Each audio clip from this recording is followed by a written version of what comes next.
Good morning, everybody. Welcome back to day 2 of the Armament Industry Roundtable. We had a really great lineup of speakers yesterday and very large attendance numbers. So thank you to all of you who joined us. And thank you to all of our briefers from yesterday. We have a really great program again today. We are going to be talking a lot about how industry partners can engage directly with AFRL, headquarters and the Munitions Directorate here on Eglin, and also the Lifecycle Management Center Armament Directorate here on Eglin.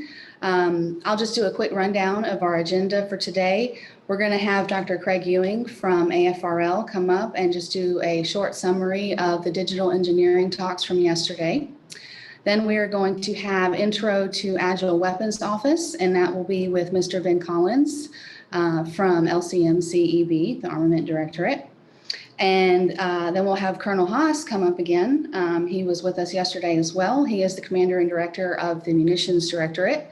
He will be talking about focus areas and opportunities on how to work with AFRL-RW, the Munitions Directorate.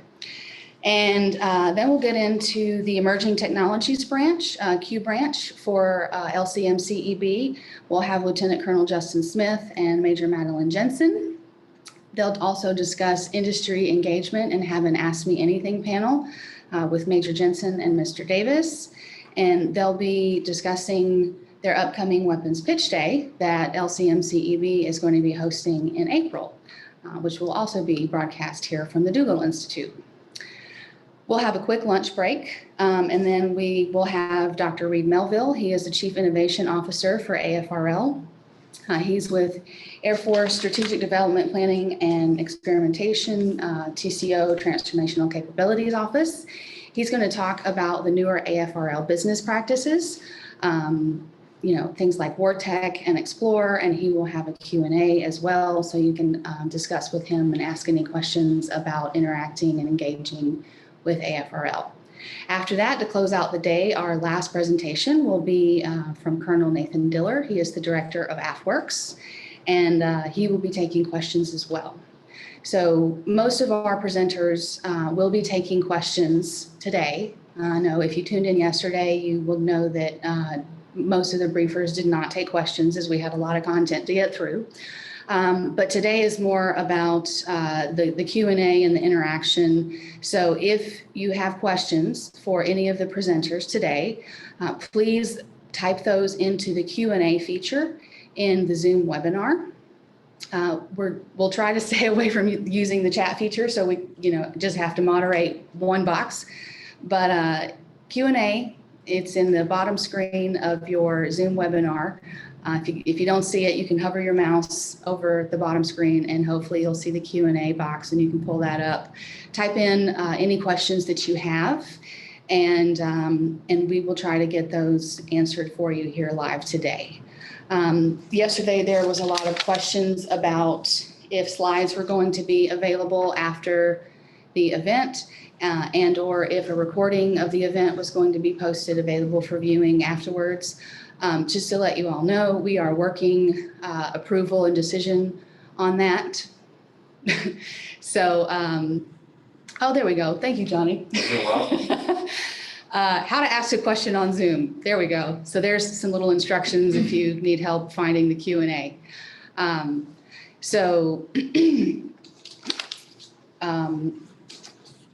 Forgot what I was saying. Anyway, if you have questions, that's how you type in your questions. Oh, the slides, sorry, and the recording. Yes, the recording of the event. We're working a decision and approval on that. So if and when we get the green light to send out or post slides and the recording of the webinar, we will certainly let everyone know that that's available and where and how to find and access that. So we're working that and we'll let you know as soon as we can. Okay. So with that, we will begin today's presentations and we'll bring up Dr. Craig Ewing from AFRL. Thanks, Laura. Good morning, everybody, and welcome back. Hope you were able to join us yesterday. Before I get started on the summary, I just wanted to say like to very much thank Laura and Doolittle Institute for arranging this air. It's been quite a lot of work to get a virtual event with this many people on it, and they've done a tremendous job in being able to get all this information out to you. So I very much appreciate what Doolittle's been doing. Just a real quick summary of yesterday's work, just to bring everybody back up to speed. I don't know, hopefully everybody had the chance to attend yesterday, but if you didn't, you got to see that the Weapons Digital Enterprise is working to do a digital acquisition and sustainment program here across the acquisition lifecycle from birth to death of a weapon system. You got to see briefings yesterday on the GRA and our weapon open system architectures and see what the government is looking at for those government reference architectures. You got to see several examples of them in Cameo, and you actually, there was an example yesterday of the full kind of life cycle of how we envision digital engineering working from MBSE through digital twins and out to an actual OEM software update on a weapon system in the field or even perhaps in flight. You got to see the different environments that we're working our model-based systems engineering structure in right now, mostly in Cameo, but you got to see examples of what those mission threads for the Air Force look like and how we're marrying those with the GRAs in that environment. There was also several really good briefs on how we're developing our IT and tech stack at all classification levels, from unclassified secret and up to SAP, and how we'll be working across those networks, across the digital enterprise. And lastly, authoritative sources of truth. How are we going to be able to transfer all this data around the infrastructure that's going to be required for it that we're working on here at Eglin for that, and how we're going to try to use AI/ML techniques for quick data retrieval and search functions for all that data that's generated. Of course, to do all of those things, those major products, there is a host of enablers that are required. You got to see our work with Cloud One, Platform One, onboarding with those systems as well as fences for higher level security work. Talking about how we're using the AI/ML enabled techniques for the data fusion and work on that. How we are trying to now include everybody in the weapon digital enterprise. So it started with the lab, the test wing, and the SPO in those areas, but we're broadening out now to include all of the people that are involved in the life cycle of a weapon system. So we need to bring the cost people in, the training people, the operations, all of those groups we're now working to add to this entire weapon digital enterprise here, bringing in manufacturing as well, and logistics and sustainment. And lastly, how we have already started integrating this digital enterprise into the ABMS and JADC2 environments. Weapon One, which you heard a lot about yesterday, was just recently in the ABMS on-ramp 4 in February, demonstrating how we would collect data from a weapon system across an ABMS structure and be able to operate on that data and send back instructions to weapons in flight for reprogramming of their software. So that is a good first step for us in demonstrating how all of this is working together. So, and we went over basically yesterday all of the requirements that we have to change the way we do business to be competitive and be able to accelerate, change, or lose. So with that, today is going to be more now. Yesterday was about what we're doing here in the digital environment and how we're putting all that into practice. Today is going to be about how you engage from the industry side with that structure. And so hopefully you'll get a chance to hear several different ways and venues for that exchange. So I'll stop there and we'll get on with the day. Thank you very much.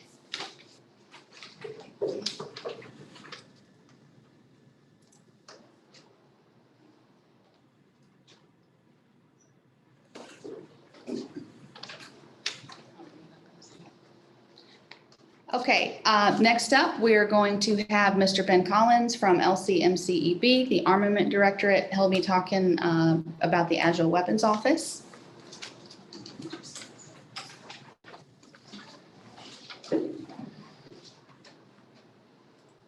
Thank you, Laura. Thank you, Dr. Ewing.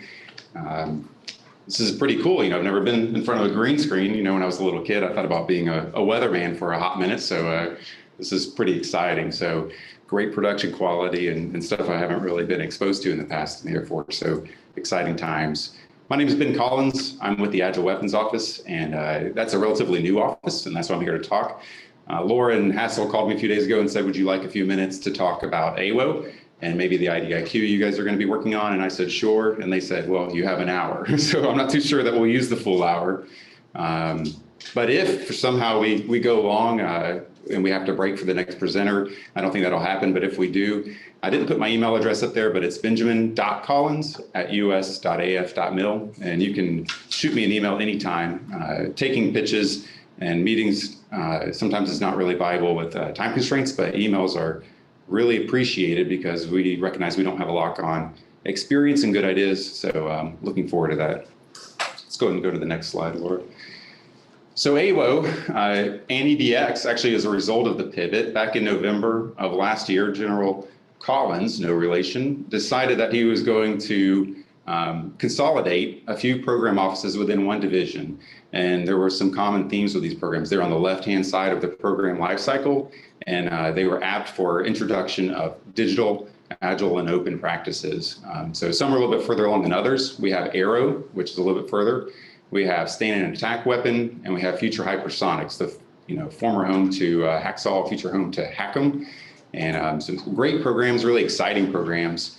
But one thing that the division leadership decided as they were standing up this new division was that they needed an ability to leverage all the great ideas and tools that were being put out through DASO, through the CSO, through the Air Force Digital Transformation Campaign, basically to take and synthesize all those ideas and help them be implemented in their program so that they didn't have 200 or 300 people breaking from their really demanding tasks to become experts. We expect everybody to become fluent in DAO, but we don't necessarily expect everybody to become experts right away. So much like Haase talked about yesterday, with dedicating a few people or a number of people in Dasso's case to this effort, AWO is a little subset of that for EDX. But we do have a little bit of a role to play in the broader enterprise, which is what we're going to focus on talking about today. So let's go to the next slide. So why are we changing? This is really nothing new for anyone here, or at least it shouldn't be. I actually took the top half of this slide from the NGAD brief that I saw the other day, which was the next generation air dominance. And they said, hey, the current acquisition, apologize, a word missing there. The current acquisition environment is characterized by, and they talked about these things, hey, a winner-take-all environment, longer development cycles that allows the enemy to get into our OODA loop, decades long between fielding of new weapon systems, and then vendor lock, which limits buyers and user flexibility. So if you've been around, you know that these are things that we as the government are interested in, yet they're things in an environment that we facilitated. So what are we going to do about it? How are we going to go address it? And that's where we get into this digital trinity. It is not a panacea. In fact, I wanted to take a few minutes. I know there's nothing more boring than someone reading to you as they're presenting. But yesterday, General Collins referenced a book, and I hadn't read it. So last night I stayed up a little bit starting to read it, and it was about the kill chain. And this quote is from that. It says, focusing on the kill chain can also help us avoid other common errors. The fetishization of new technology and the temptation to believe that technology alone will save us. It will not. New technologies are important, but not as important as new thinking. And new thinking is more likely to emerge if we remain focused on the right things. So we're excited about this stuff. When I get into a room and I get to hear about containerization and Kubernetes and digital twins and GRAs and WOSAs, for me, that's exciting because it's a little different. It's not ACT strategy, FAR 15, DFARs, FRs, MPs, IGs, DoD 5000. It's something a little new. It's something fresh. And I think everybody feels that way to a degree. So I probably used a poor subtitle there, deposing the passive monopsonist, but I actually think that may be apt in some regards. Back in the better buying power days with Dr. Carter, we were really looking to leverage our buying power more to basically become a better monopsonist, right? Why 1,000 program managers across the sea would say, why are we allowing these monopolies to incur whenever we are the sole buyer of these weapon systems? How can we extract more value? And so you had a number of initiatives. And sometimes it's hard to get up in the morning and be excited about scrutinizing subcontractor profit rates or about overwatching IRAD expenditures or a lot of these other initiatives. But I think this initiative, this digital trinity, is something that everybody's genuinely excited about. And I would say if you're a program manager or a financial manager or a buyer or a PCO or a logistician out there, this is not just an engineer's game, this is everybody's game. And just like I'm sure there's somewhere out there buggy whip makers, I don't think there are a lot of them. And so I would suggest wake up and get on board or get left behind. Next slide, please.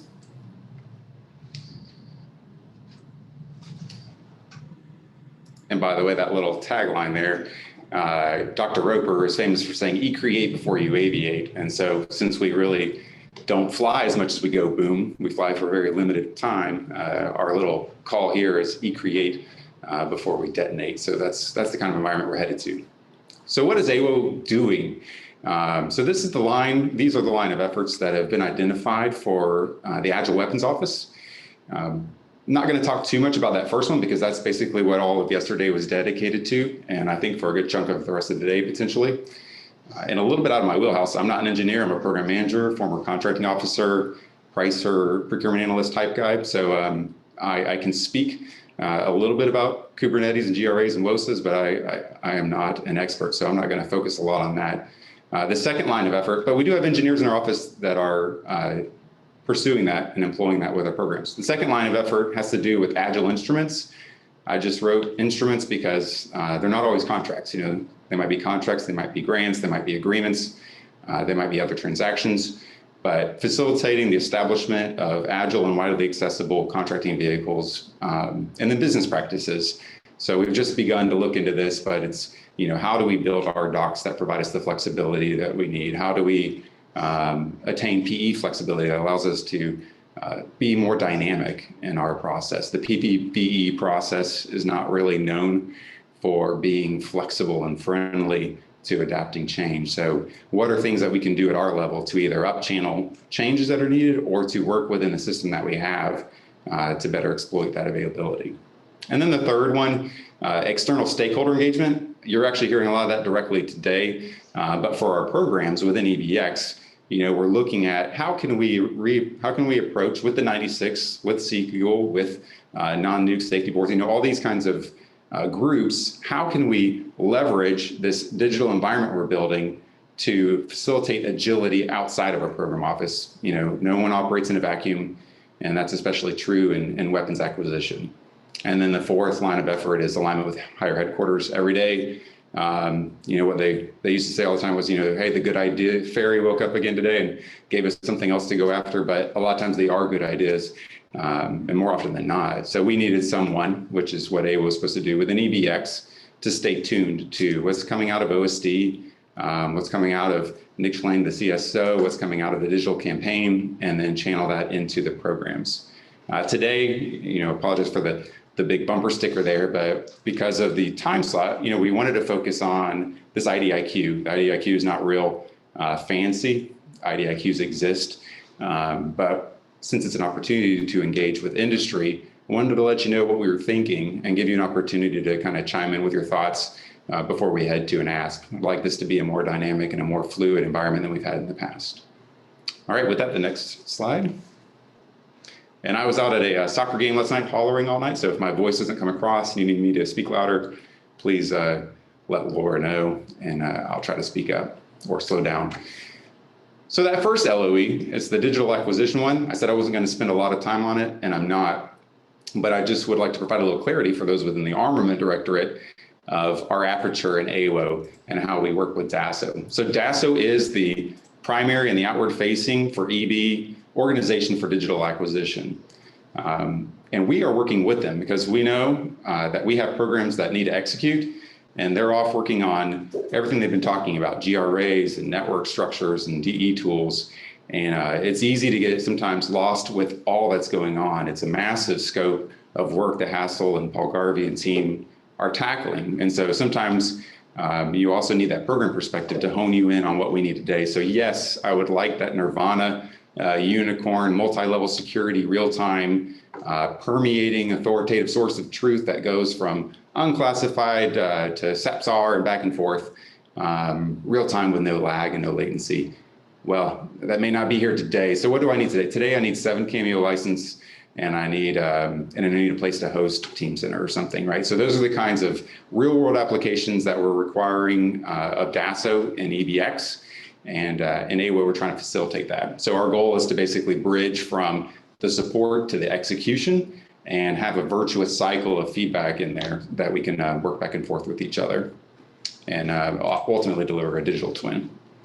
So that's going to be about it. You've heard enough on that, and I'm not probably the expert that you would like to hear from that. So I'm going to move on to the LOE2 now. Next slide, please. And talk a little bit more about acquisition.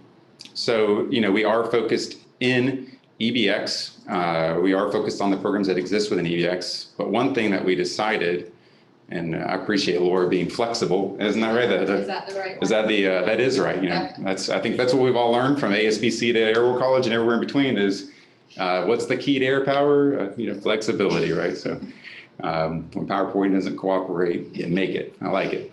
So LOE2, so this is Agile Instruments and Business Practices. And one thing that my leadership approached me about was, hey, I'd like to establish some vehicles for our programs so that every time that we want to go do something, we don't necessarily have to go and think of it from scratch. Something may exist that we can go tap. And so to that end, we started to look at creating some vehicles, and the aperture expanded a little bit and said, while we're doing the work to create a vehicle for EBX to serve multiple programs and efforts within EBX, let's make that available to the Directorate. So that's what we're looking at doing, and we're working with some existing groups that are doing that as well. I won't focus too much on the BAA, for example, because you're actually going to have a session that talks about the BAA, for instance, later today. But we're looking at establishing a multiple award IDIQ. We've had one in the past, and quite frankly, it was a little underutilized, and I'll talk a little bit more of that as we go along. We're looking at keeping the BAA rolling, keep that renewed, and maybe shape that to what we need going forward if the focus areas change. We've been looking at whether or not we need to establish an OT consortium. And then we'd also like to start pushing in these areas that people are really largely unfamiliar with, but have some great options and some great flexibilities that we have not taken advantage of because we either don't have expertise built in there to date, or because we have lack of familiarity for our program managers and the drivers of our acquisitions. Things like CSOs and PEPs. And so we've begun exploring some of those things in little pockets. I believe, I didn't mention up front, I have with me our division chief of contracts, which is Dana Alexander, and I think some of her team have been working with CSOs on the COVID-19 front. And it's really magic-like to a certain degree in terms of a lot of the value they're able to extract from the flexibility in that vehicle. So we'll look to do some more of that on the EB side down the road. Okay, next slide. So we'll get into the IDIQ now. And so this is probably where I'll spend a good chunk of my time because I don't know. Actually, we will. Sorry. I don't know the sequence. It's got a mind of its own today. It'll work. We'll roll with it. And it's moving. And you see some memes, so we'll get back to that in a second here. So this first one was the just talking about why do we have a problem? What is the problem? Well, you heard the PEO talk about yesterday a couple of priorities and a couple lines of effort. So the 2 priorities that we're keyed on with this IDIQ is focus on the warfighter, delivering capability needed today and tomorrow. It's hard to deliver capability needed today when it takes a year to get on contract, and then increasing act tempo through speed and agility. It's pretty sad when you go to the AFLCMC standard processes and you go and you look at an ideal schedule for less than $1 billion with no surprises, and I believe it was 308 working days. It was over a year from RFP release to award. And if you've worked in this environment, you know that you don't have a immaculate inception of an RFP, right? You start with the requirement and you do some market research and you have an acquisition strategy and an acquisition plan, maybe a draft RFP. So, you could be talking years. And so I've personally obviously been in that environment where I've busted my hump for 60, 80 hours a week on an ACAT 1D source selection, and it still might have taken 10 months, 11 months from RFP release to award. So there's got to be a better way, and there are. And so some of that is within FAR 15, and some of that is sometimes getting more comfortable moving outside of FAR 15, which is what we're going to talk about here. And then the other thing that PEO talked about was his strategic lines of effort. And so what we're focusing on here is his digital acquisition and sustainment LOE and his agile weapons enterprise LOE.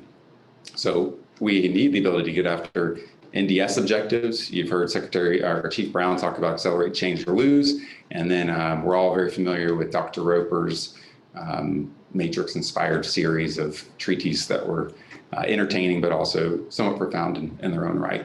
Next slide, please.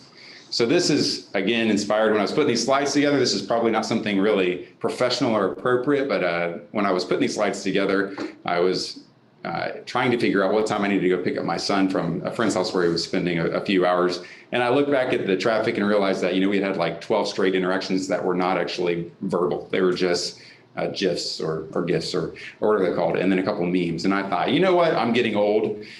So probably half the people that we are working with in here are decades younger than me. And so maybe I should communicate more in a language they understand. So this was just for entertainment. But that first one on the top left, I don't know who this guy is or what it's from, but it looks like he's just bored and waiting, right? And so in FAR 15, right, if I want to go do something different, if I want to follow what they have, fine, I follow what they have and it's pretty easy. But if I want to do something different, that's challenging, right? Getting waivers, getting deviations.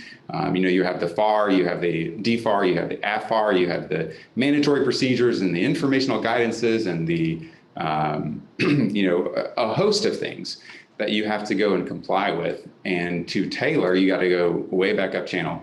So, and then likewise, you go to FAR Part 5 and you publicize for 15 days with your synopsis or your NOCA.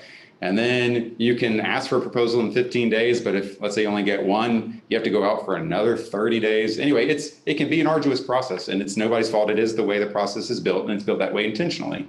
But sometimes we can satisfy those requirements through ordering procedures, which we'll get to, which afford us a little more flexibility.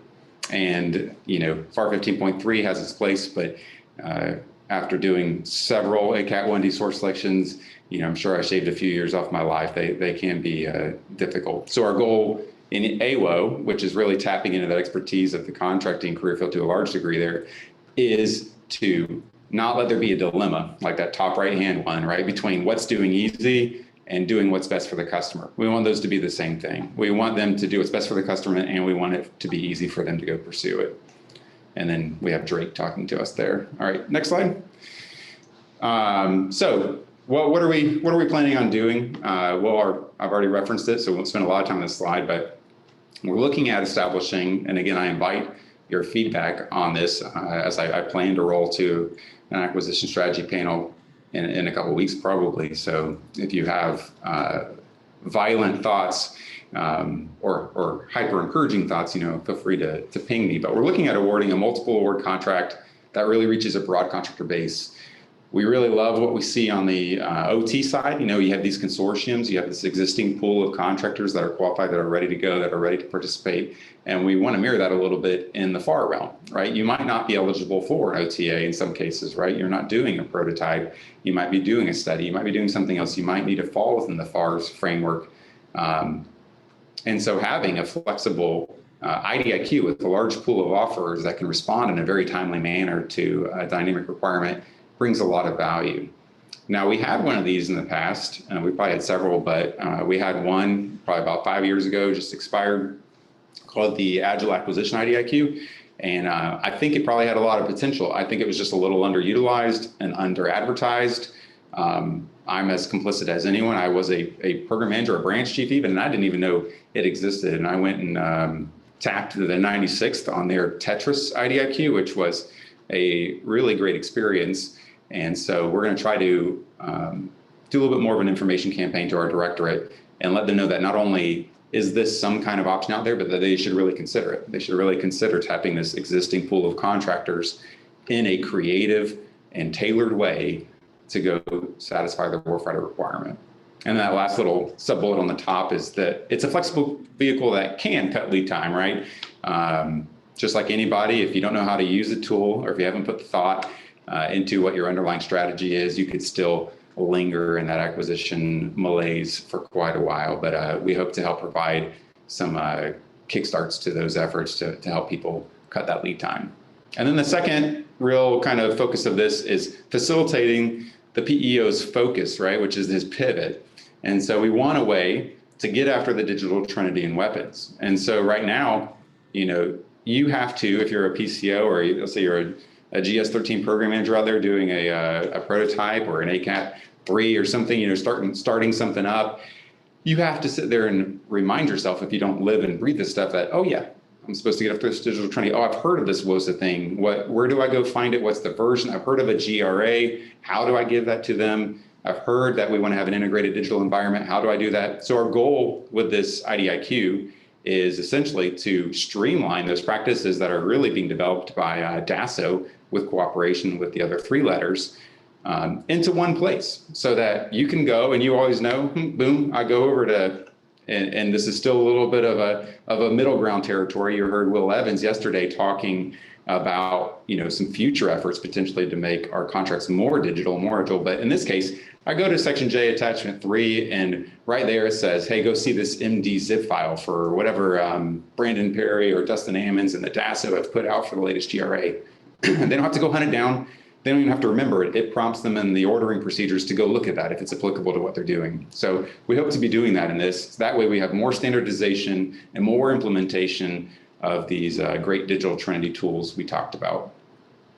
And that last little bullet there is important because it will change. You heard Dustin yesterday talking about the GRA and talking about trying to get one out in the near term to satisfy some needs, but that it will evolve.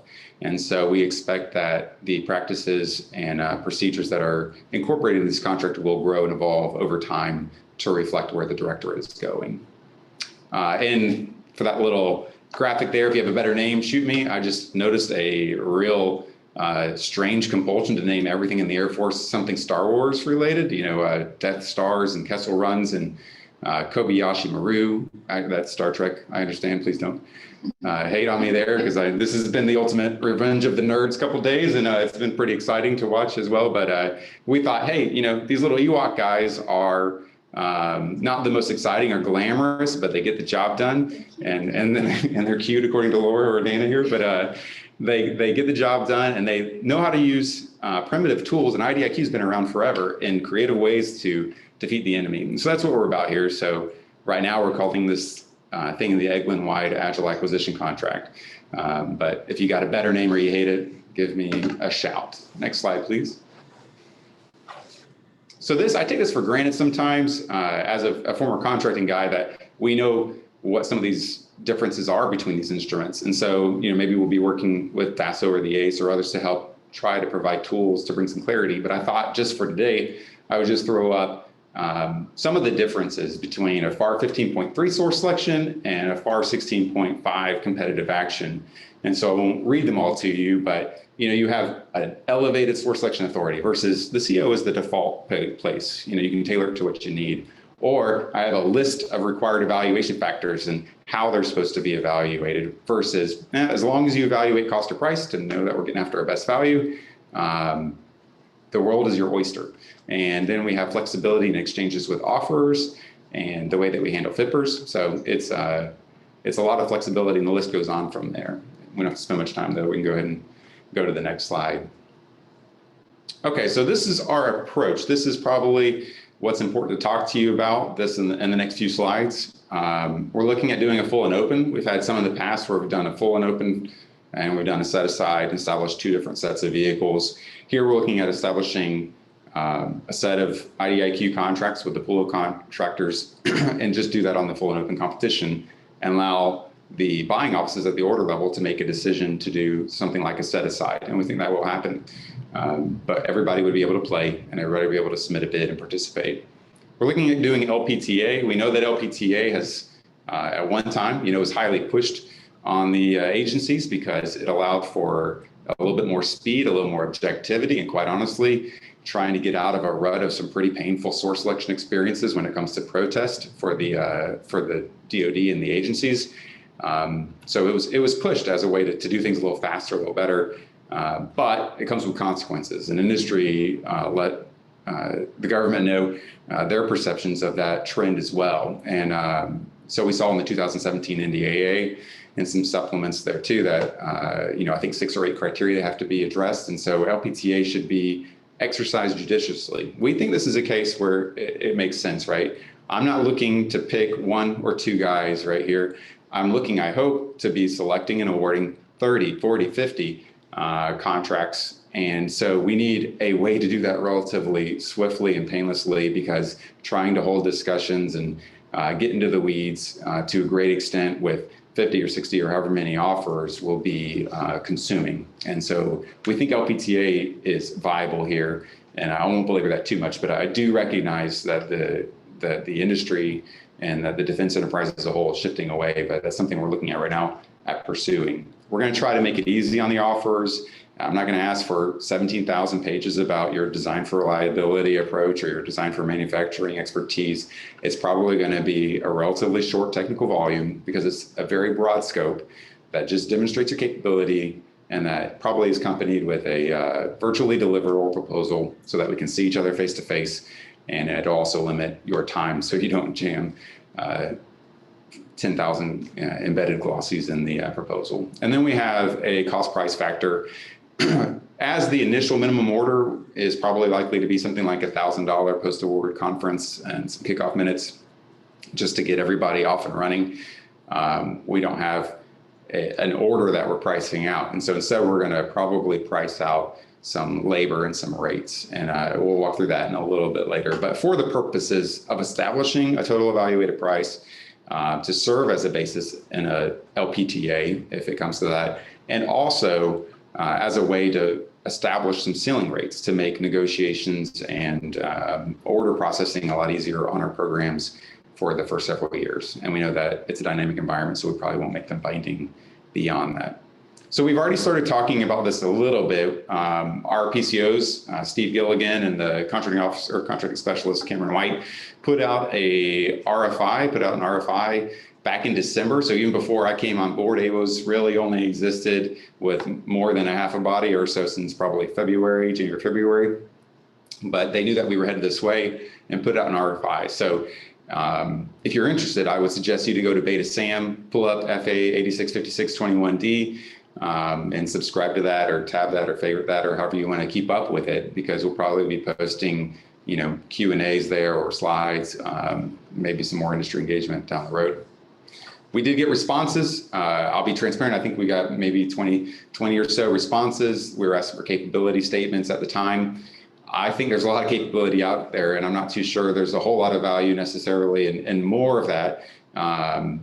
But we want to make sure that everybody's aware. So we have had probably, half a dozen people come in after that and say, I'm not going to send in a response, but I'm interested in this, so I'm keeping tabs. So I would just want to take this opportunity to say, we want to make sure we have a healthier response to that. And so we're going to keep using that channel to communicate. And if you have questions or concerns, please reach out to those POCs on this slide or me. And we'll be happy to take your question and maybe consolidate them with some others. All right. And again, I should caveat, this has not gone through an acquisition strategy pool. This is, or a panel. This is a working product, so subject to change.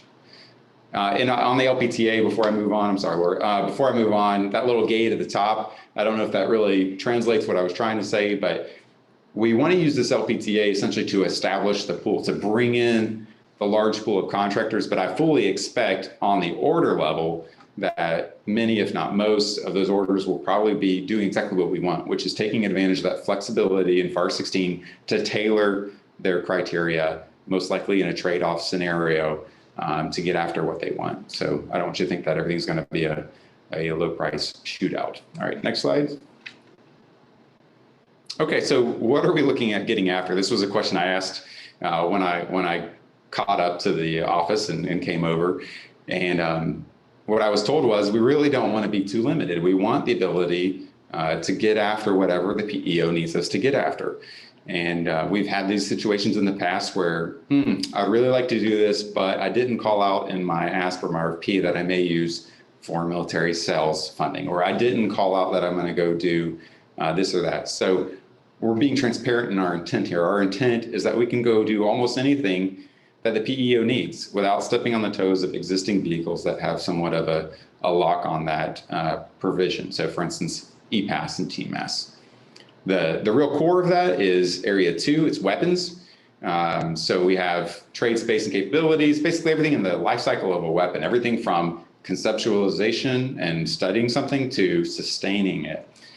But what we also wanted to do is make sure that the way we're doing this is in a digital, agile, and open manner. And so we were starting to say, well, maybe we should require the offerers to have experience in doing both of those. And then someone piled in with, I also need the ability to get after enterprise analytics. And so those are the 3 areas right now. If you want to, you can kind of think of those as almost proxy Section M technical criteria categories that we're looking at for right now. And we're thinking about making them independently qualifying or technically acceptable. So for instance, we want to get after someone that is not a Lockheed, Raytheon, Boeing, Textron, whoever, right? Who might be really, let's say someone like a Dassault or a Perduco or whoever, who may be really good at what they do, but they don't build weapons. So maybe they can independently qualify in the digital trinity area, or maybe they can independently be deemed acceptable in the analytics area. So that's what we're considering right now. And then we can go ahead and go to the next slide for the sake of time. Let's see what we have here. If it works. Here we go. Okay. And then for pricing, we're going to try to keep it easy. It'll essentially be, what is your labor category rate? We'll provide you a template with prescribed labor categories, let you put in your rates. Those rates will feed into your proposed price, which will feed into your total evaluated price. Since we don't know what the mix will be for orders, whether they'll be cost or profit-based, we're probably going to just split those in terms of your base between half cost and half fixed for the purposes of different profit and fee application. I don't know if we've decided yet on whether, I assume those fee profit percentages will be to be proposed, but maybe some elements will be fixed.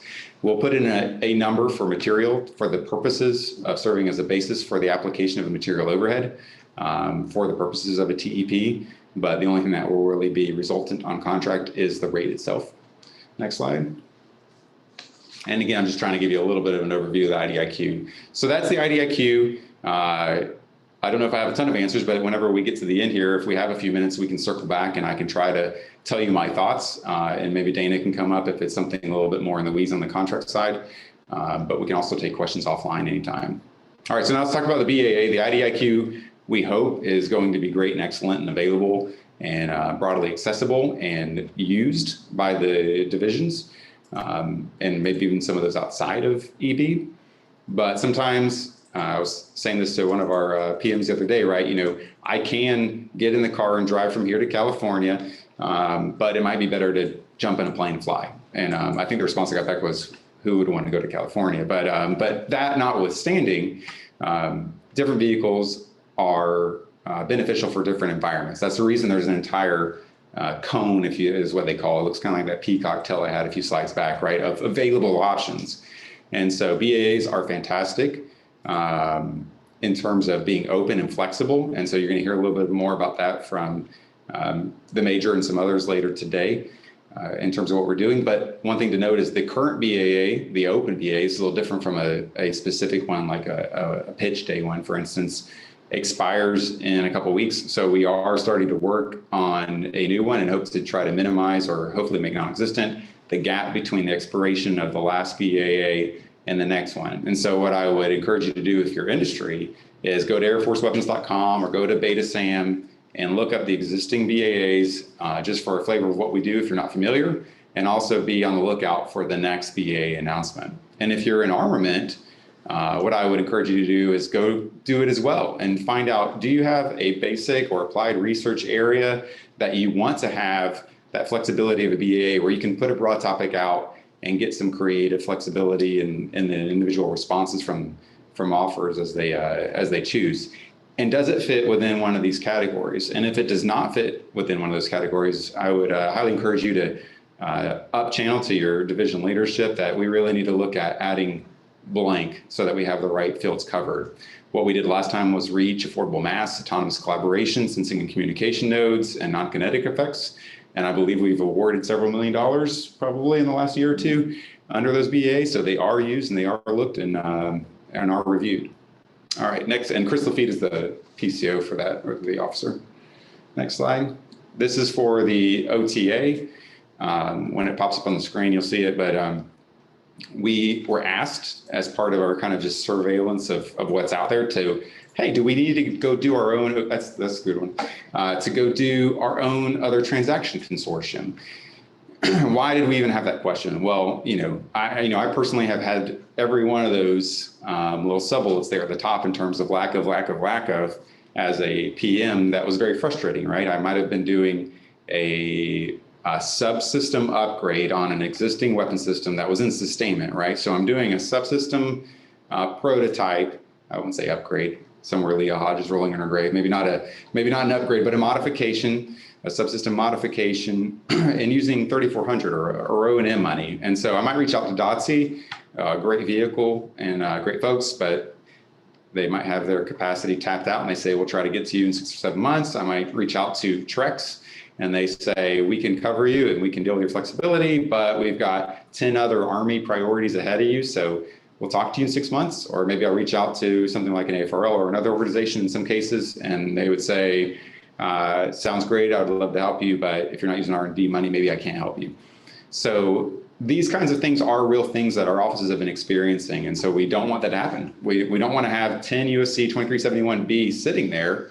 And I worked in the Pentagon whenever we were rolling out the OT guide in 2016, and also worked on agreement officers warrant issuances. And there was really fantastic use of that authority and flexibility. And we want to make sure our teammates are able to tap into that. So while we were looking at whether or not we need to do that, we went and talked to the AFLCMC guys, because they have a relatively newer, more recent initiative out there, their AFLCMC consortium initiative with SOSEC. And the scope and the approach seems like it will probably help us address some of our needs and concerns. And one way we're going to do that is we now have agreements officers in place, and EBX, I believe we have 4 of them now. And so we don't have that excuse anymore, and we can use our AOs and that existing consortium to go get after capability. So right now we're looking to go and use that and experience that and see if we can live with their fee structure and their responsiveness and things of that nature, or whether or not we need to go look at creating our own. So this is, again, just raw thoughts and processes I just wanted to share with you. The PM that's kind of running point for that is out of EBD, James Grave, and he is a great asset new to Eglin. But if you have thoughts, if you're like, hey, you really should be on the lookout for this in some of these cases, or you should really look at this, we're already out talking to Spectre Loaded and others as an example of what would be great for armament, please shoot him a note, or Chris Lafitte, our primary agreements officer.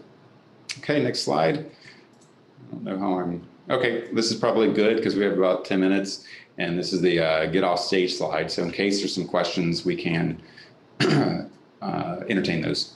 So no worries. So today we talked mostly about Agile instruments and business practices. Probably not a new paradigm for a lot of you, or something really mind-blowing, not as exciting as a lot of the stuff we heard yesterday in a virtual weapon space with weapons as non-fungible tokens, with their whole pedigree living on an immutable distributed blockchain or whatever, we talk about on the tech side.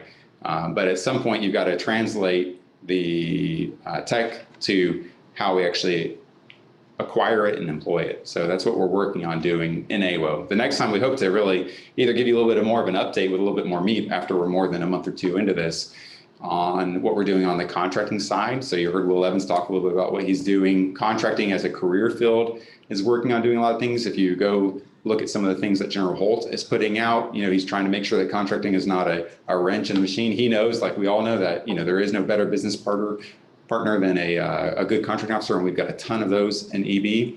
And so he's looking to make sure that the tools don't become a problem. And so instead of having something like a Conrite with many, many decades old technology behind it, and I think he says something like, death to Clippy because it's access based, but has a more friendly for cloud application contract writing system. So maybe we can talk a little bit more about that. And then hopefully I'll have some of my engineers share with you a little bit of what we're doing outside of LOE2, what we're doing with LOE3, for instance, how we're working with the 96 or Sea Eagle.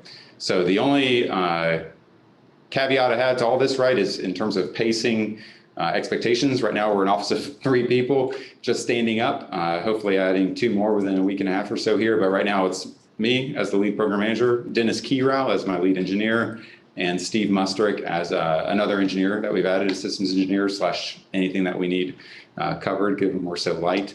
But we are a little bandwidth constrained, but we're getting to it, and we're adding folks to get after the work. So it was a real pleasure to talk to you. I think there's 7-8 minutes if needed, if there are any questions or answers. If there is not, then we can jump straight to your coffee break. Okay, I see a couple here. Laura's making them. So question for Mr. Collins. There was an Agile acquisition IDIQ RFI back in December, January timeframe. Would he care to comment on what came out of that or what the next steps will be on this IDIQ RFI? So I think I spoke to that a little bit, right? So the RFI was out there. That is pertinent to what we're talking about here, and we will be using it to update. So this is just me speaking freely, which may get me in trouble, but I'm hoping to have an ask in the next several weeks. I'm hoping to have some more engagement with industry as we have that finalized. And so whether or not we do an industry day engagement or we go straight off to the races on, let's say, a draft RFP, I'm not too sure yet, and Dana will throw something at me in a minute.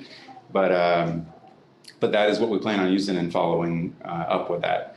And again, my goal, the last IDIQ took a year, quite honestly, or more to award from RFP release to contract award. We're going to try to move a lot faster and have this one hopefully in place by the end of this calendar year is my hope.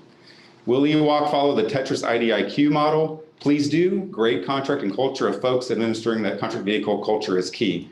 That comment from Kevin Vance, that is a true and fantastic statement. I worked with Julius Slesia as a PM, and they do a lot of fantastic stuff. There are some things that were limitations to us, and here, like it's focused on test. There is a lot of gray area there, but it's focused on test. Has some other constraints, but the things that I really liked about it in terms of, like, let's say maximum dollar value that we can obligate, et cetera, but is what you said, is a culture of let's make this easy. And so we hope to do that here. Now we are going to be a little different. The 96 has a centralized little group of folks, as far as I understand it, that manage that. People like Julie Slesia, and it used to be Margaret Santos. I believe it's Angela now, but we love the model and we'd like to leverage whatever we can from it. And quite honestly, we are leveraging a lot of what we can from it. And there's been hopefully a little bit of a virtuous cycle here. They used a little bit from the AA IDIQ and what they did, and we hope to use a little bit from them. But we will be decentralized. That's what I was going to say is, in this case, I'm not going to have a staff of folks that just manage the IDIQ. There'll be Steve Gilligan, for example, probably the PCO, who is going to be providing oversight, but it's really going to be up to those individual program offices to leverage, i.e. provide your own contracting officer and specialists, which is better anyway, because they should know your programming and tailor what they need to do. All right, there's another question. Is the intention of the AFLCMC consortium to facilitate an OTA contract vehicle?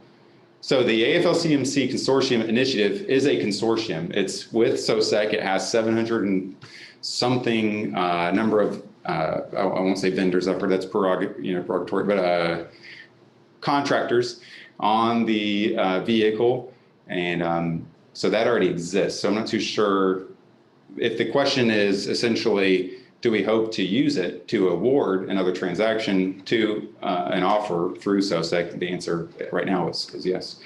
There were a lot of POCs. I don't want to contact anyone unnecessarily. We have an STTR. Let me read this a little bit. I apologize for the real-time stuff, just to make sure everything is good.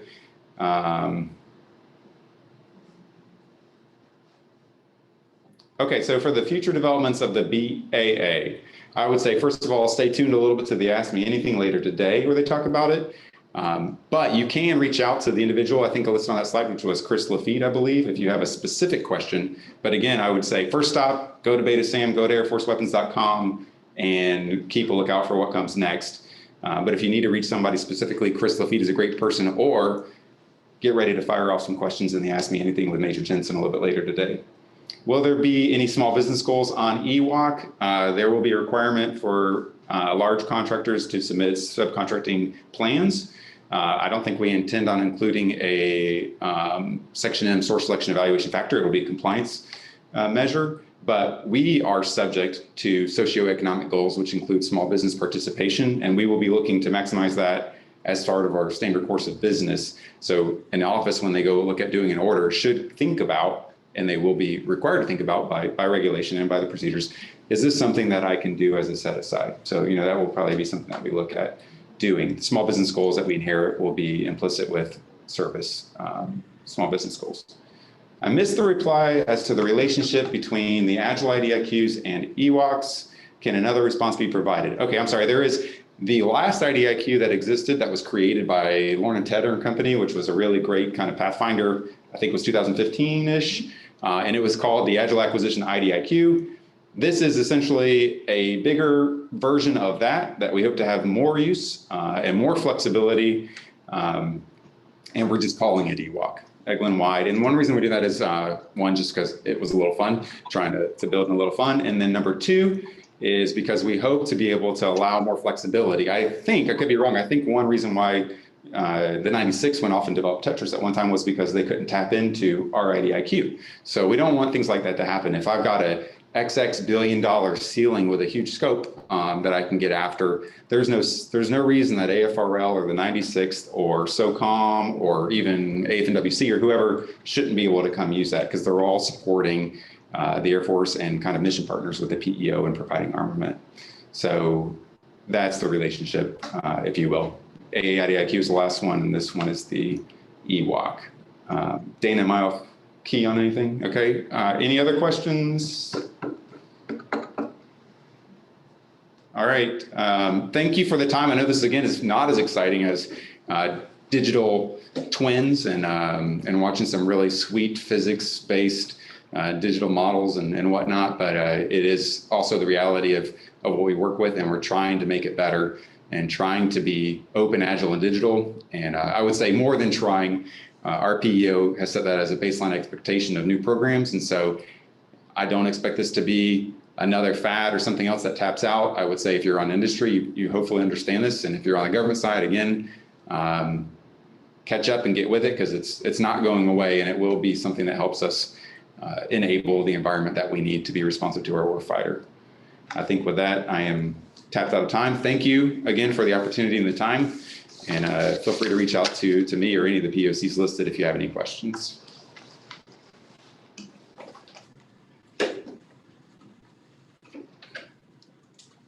All right, thank you very much, Ben and Dana. As she's not on camera over here, but she's here for moral support and to, give Ben lots of thumbs up. But I didn't think it was possible to give an engaging talk and brief on contracting and all the vehicles or instruments. So thank you for keeping us awake this morning, Ben.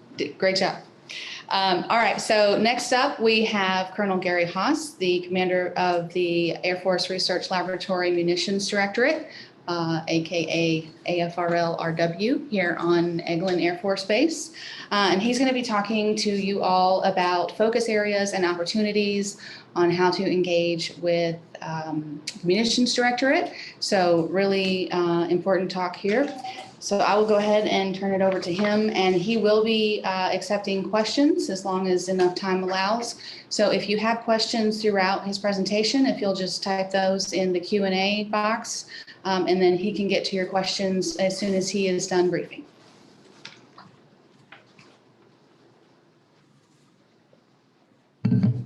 All right, thanks, Laura, and thanks for the opportunity to come back and talk about some other areas in particular, and how some ways to reach out to work with AFRL as well. So go ahead, next please.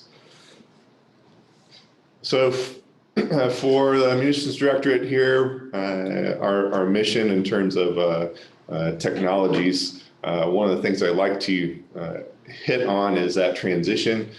We have I love doing the science and technology aspects for new weapons.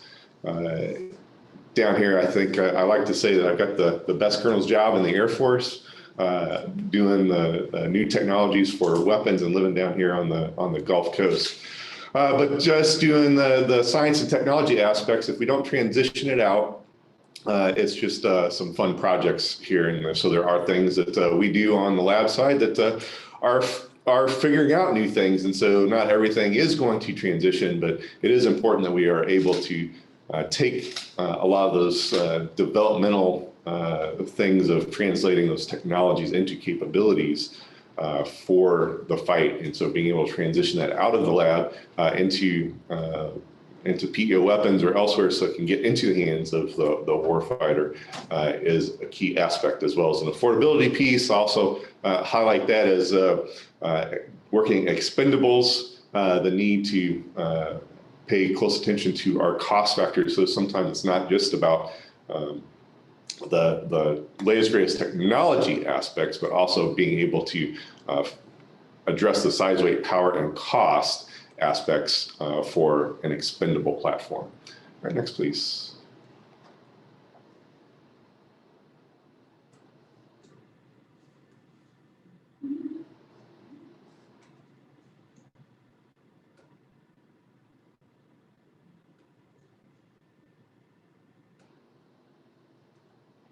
Not cooperating. Oh, there you go. All right. So for those of probably most of you are aware about Air Force Research Labs, but just wanted to set the stage a little bit, is that it is broader than just what we're doing as munitions down here at Eglin. It is headquartered at Wright-Patterson Air Force Base with a number of other directorates also there at Wright-Patterson, but we are a global organization. We have connections across the globe in London, Tokyo, Santiago, Chile, also, and outside of Kona, Hawaii, but are largely across some different technology lines there, and then recently added AFWERX within the AFRL family, if you will. I think you'll hear more about AFWERX and some of the work that they're doing to really bring innovation and non-traditional and other mechanisms to help bring in new ideas. And new partners into the AFRL environment here. And so you'll hear some exciting stuff with that in SIBRs and other things. So stay tuned for that later today. But we do AFRL as the technology leaders for the Air Force have lots of other places around the country here, all working together to, again, bring that technology into the hands of the operator and through the PEOs. Next slide. And this has been out for a couple of years, Air Force Science and Technology Strategy. So just wanted to throw out there, again, one of the key things about the ST strategy was getting after transformational strategic capability areas. You see the 5 listed there that kind of talk about broad areas here that flow out of the National Defense Strategy and just getting after broad areas of technology to capability needs for us. And next, please. For us, like to point out, we have what we call our core technical capabilities, and those are the 4 blocks around, and this is the Munitions Directorate specifically of interest from a technology standpoint here, and turn those requirements into capabilities again, but these kind of broad areas here in terms of our core technical competencies for Munitions Directorate with modeling and simulation and evaluation sciences, seeker sciences, getting the weapon to where it needs to be, as well as all the airframe guidance, navigation, and control aspects for the longer flight, seeker on the terminal side, MAG and C for getting it at the right spot, and then the satisfying explosion at the end of the ordnance sciences across the warheads, fusing, and energetic materials.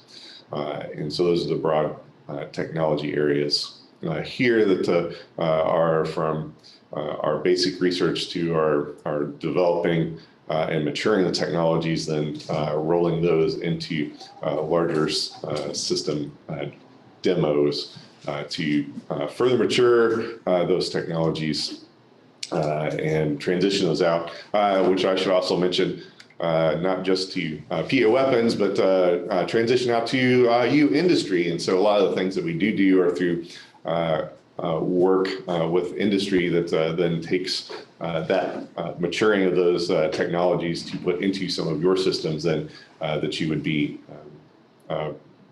bringing back to PEO weapons or others as a capability. So I throw that out there that when I should have mentioned that earlier when I talked transition, it's not just about transitioning things to a PEO, but it's also bringing it out to industry, either in the defense industry or even in some cases, commercial industry. Some of the technologies that we have may have more application, also opportunities from a commercialization standpoint for other segments of our society. Next slide, please. So some pervasive technology focus areas for us goes similar to what I showed with the core technical competencies there. Key technology areas that we have in work, from alternative navigation methods, things going beyond GPS, and advanced energetics, how we can get more bang out of the space there, be able to shrink or provide different effects from our energetics or different formulations and manufacturing capabilities. Advanced secret technologies continuing to advance how our systems can find and see the targets they need. High performance weapon materials, so material aspects for bomb and missile bodies, in particular some of the more hardened steel aspects that we're working on to put forth with penetrators, as well as advanced manufacturing, kind of tying there, 3D printing aspects of different structural designs that can support those munitions. Smart survivable fusing, a lot of work that we've been doing in terms of embedded fusing and getting different effects through different types of fusing that embedding those gives us some other options in terms of selectable effects, dialable effects. Munitions is a JCTD that is going on right now, but really giving some more flexibility into the effects that we can have in a single weapon. And then get into artificial intelligence, machine learning, how we can take advantage just like everybody else to take advantage of large data sets and machine learning aspects to improve our capabilities with the weapons. We've kind of talked a little bit about WOSA, Weapons Open Systems Architecture, and software-defined capabilities. So the more that we can put into software aspects of capability, the quicker that we can do software updates versus hardware updates, but really looking at how we can break down and provide open systems and modularity to also enable hardware, more rapid hardware updates and tech refreshes on our systems. But of course, cyber aspects, as we get to more digital and software-defined capabilities, how do we make sure that we keep those systems secure so that we're the ones updating and not other people, nefarious actors aspects of cyber assurance aspects are important here. And then modeling and simulation and being able to do more in that virtual constructive realm, as well as when we talk about network collaborative autonomous systems. You heard a little bit about Golden Horde, and then trying to be able to demonstrate out through a virtual environment more easily than we can in a live environment for some of those larger numbers of systems or some those capabilities are a little harder to demonstrate or more expensive to demonstrate in the real world. Next, please. Some of the bigger integrated tech development and demos, mentioned Golden Horde, Vanguard program going on with PEO weapons here, and from a testing aspect right now, also with the 96th in our network collaborative and autonomous weapons technology. Hypersonic weapons technology as well, getting a lot of attention. Partnerships with DARPA and PEO weapons to bring technology aspects to the DARPA demo programs, as well as PEO weapons prototype programs, as well as our own continued tech maturation programs of different technologies that continue to need to be worked and developed, because it's a little different environment from the high speed with the hypersonics environment there than what we see in others. Precision weapon effects, I talked a little bit in terms of that, the DEM JCTD, and so the selectable effects giving agility, more agility into the hands of the operator and the pilot to select the scope of effects to a low collateral damage to a broad area effect in a single munition. And of course, air-to-air weapons as well. Most of the others there are talking more on air-to-ground, but also air-to-air weapon technologies to continue to improve our capabilities from the air-to-air fight. And then we've most of yesterday, today, talking about the digital transformation. So next, please.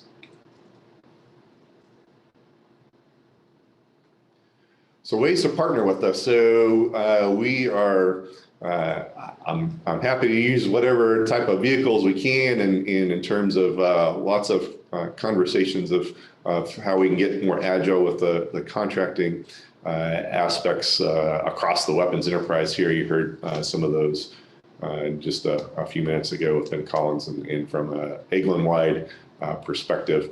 And so some other things from more specifically with AFRL, as we do have some other authorities on the from an S&T perspective, and early technology perspective. So I do work with academia and universities, researchers. So we have grants and partnerships with a number of academic institutions. And through the Air Force Office of Scientific Research, which is part of AFRL, that we work through and with them on more of the early research and academia partnership type of aspects. We have on the government user side too, we have challenges in the AFWERX Spark program, and AFRL Commanders Challenge. So speaking to our other government partners, we do have pathways to explore other good ideas within AFRL. And then with the industry, both small business and larger traditional businesses, number of areas from our different open innovation challenges, tech accelerators. We're here at Doolittle Institute, which we have a PIA partnership intermediary agreement with to do as one of our innovation institutes. We have a number of those associated with AFRL across the country. And we do a lot with SBIR, the Small Business Innovation Research, as well. You'll hear more about that with AFWERX. And so, as I mentioned them already, a number of other areas too, getting after the Institute's AFWERX, SpaceWorks, AFVentures, but then also, the typical open solicitations and Fed Biz Ops opportunities that are out there. And continuing to explore ways with OTAs and BAAs and IDIQs as well to how we can be more agile in connecting with you in those contracting mechanisms to work with you. Also, a number of things that we're doing with industry, as well as CRADA's cooperative research and development agreements as well. Next slide. So we have a front door. We stood up a front door to help enable folks that don't do work regularly with AFRL or with the Air Force as a means of trying to better connect you in with the right expertise within AFRL. And so you can check out our front door here and has some opportunities there to share your good ideas and goes into our gonculator to best match you and those ideas across AFRL to find out how best to make that connection. There's also spots on the Air Force TechConnect.org site there to look at other opportunities and events going on here to work with us. As I like to remind my folks, we don't have a monopoly on the good ideas, and so I'm happy to take all kinds of good ideas out there and see what we can do to turn those good ideas into capability for us for the fight. So next. Okay, AF Ventures, this is a new aspect from the transformational aspect that we're trying to get after, working through the small bets and up to the big bets through a number of calls here to better connect up with the industry, as well as you may be familiar with some of the talks from Dr. Roper about how we can take advantage of venture capital as well to help match and bring in better leverage the commercial and private sector as well, and really bring an economic impact as well with the non-traditional companies here that may have more commercial type of applications that we can also have a military application for us to help out. Next slide. BAA, so we do have the Armament Technology BAA going out till FY22, so similar BAA option there into AFRL, as well as upcoming CIBR and STTR topics coming out, as well as pitch days there. So through a number of websites on there that you have an opportunity to keep an eye on to follow these timelines and opportunities to jump into participate. All right. Next. And I think that's it. Okay. Questions. I'll turn over here, see if I can read. Let's see. I am working at a manufacturing structural steels and refractory materials, hypersonic for Army, Navy, and AFWERX Silver Sitters. Is there a TPOC within AFRL that I can connect with? So similar to a front door, if you will, I'm going to point you towards Doug Wynn.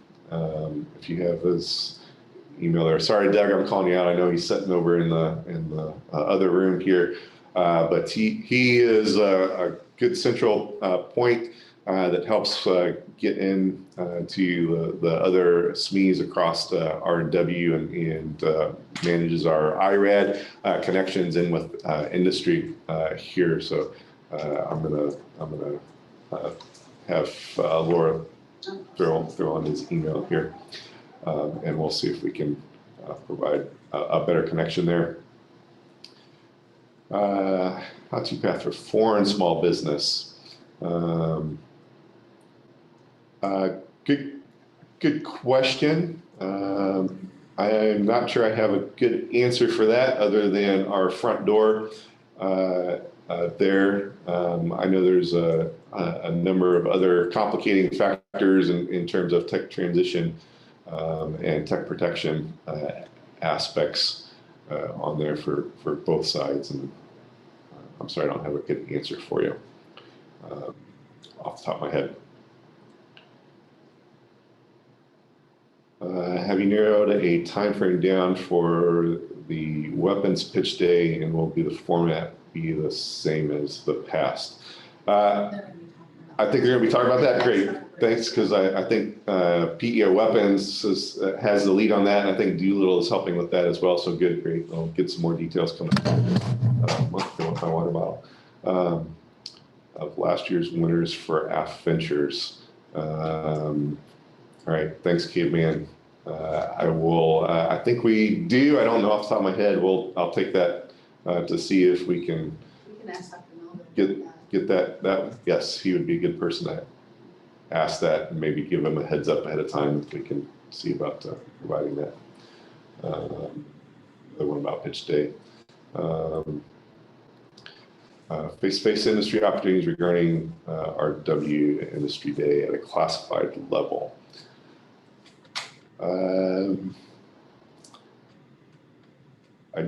I don't know of anything planned for face-to-face industry opportunities with us at a classified level. We do have, we are happy to engage on that. The classified level probably means we already have some type of a relationship with a contractor, and so we can certainly work those. As I mentioned, with Doug Wynn, we've done a number of focused IRAD engagements with a number of companies, and so definitely open to doing that with in the classified level, face to face with the different industry folks. But I think we'll have to do that as more of a case by case look. More traditional SBIR topics. So the whole, and I'm not sure if Colonel Diller will get into SBIR a little bit more with AFWERX. That's kind of flowed over to the AFWERX side of AFRL here. And so we're continuing to look at how best to do the SBIR program from the open topics to the more traditional approach. And so there's a little bit of flux there. We went one direction of here the last year, and there was some concerns on some of us on the AFRL side about still having some opportunities for some of the more traditional pathways there, and so we're looking at how we can incorporate both aspects of the SBIR process. So that's probably a good question for AFWERX at the end of the day with Colonel Diller. Great.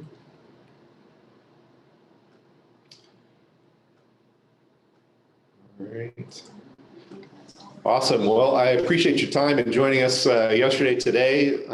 Pleasure to be with you, share some of the great work that's going on as part of the weapons enterprise and some of those technology specific key areas with the Munitions Directorate down here at Eglin. And industry is an important partner for us. As I said, no monopoly on our side on the good ideas, but also as partners in developing those technologies, as well as a transition pathway for some of those technologies that we develop in there in our tech transfer. Didn't really talk about that in this forum, but another aspect with our PO at Doolittle is tech transfer opportunities out to industry of some of our technologies as well. And then of course the transition in more of a traditional program sense of technologies into the acquisition process and programs of record or future programs of record with PEO. So thank you for your time, and have a great rest of your day. And if you have other questions, keep coming flowing them in, and we have a question and answer session coming up specifically, I think, too, that we'll hopefully have some better experts to answer some of those questions at that time. All right, thanks.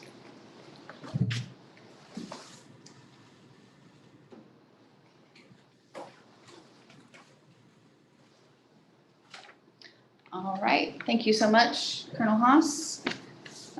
Appreciate all that good information about the Munitions Directorate. So we're going to take just a few minutes for an intermission. So we're going to do, let's see, we're going to do about 5 minutes for an intermission. It is 11:27 a.m. Central right now, so we'll be back in 5.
Okay, welcome back. We just got back from a quick intermission. So up next, we have a couple of presentations from some folks in LCMC EB. So that's the Air Force Lifecycle Management Center Armament Directorate here on Eglin. And we're specifically going to be talking with Q Branch. So that is the Air Force Lifecycle Management Center Armament Directorate Integration and Emerging Technologies Branch, also known as Q Branch for short. So Q Branch is a lot easier to say than all that other stuff down there, but it's on your alphabetical legend on your agenda if you want to know exactly what all those letters stand for.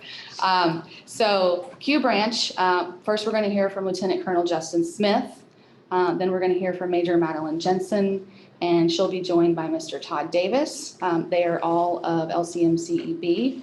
And they're going to be talking to you about how to do business with Q Branch. Again, they're emerging technologies. And they're going to be discussing industry engagement, how you can interact and interface with their branch. They just launched a brand new website. It's airforceweapons.com, spelled out, airforceweapons.com. And they'll show you that website. We'll bring it up and show it to you, tell you a little bit about it, and explain what all's on there, what you can find there, how you can use it to interact and engage with them. They'll also be discussing their upcoming Weapons Pitch Day. So that is actually 29 April, coming up next month. And that will also be hosted here at the Doolittle Institute.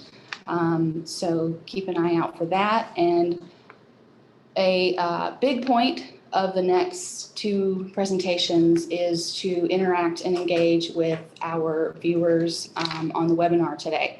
So if you have questions, now is the time to put them in the Q&A. So open up that Q&A feature down at the bottom of your screen on your webinar. You can hover across the bottom if you don't see it. Pull up the Q&A, type in your questions, and they will take questions after they're done giving you their talk. And so big Q&A session. So make sure you put in some questions. Give them some tough ones. Sure they'll appreciate that. So now we'll bring up Lieutenant Colonel Justin Smith. Thank you, Laura. Appreciate it. So, well, that concludes my briefing. Please let me know if anybody has any questions.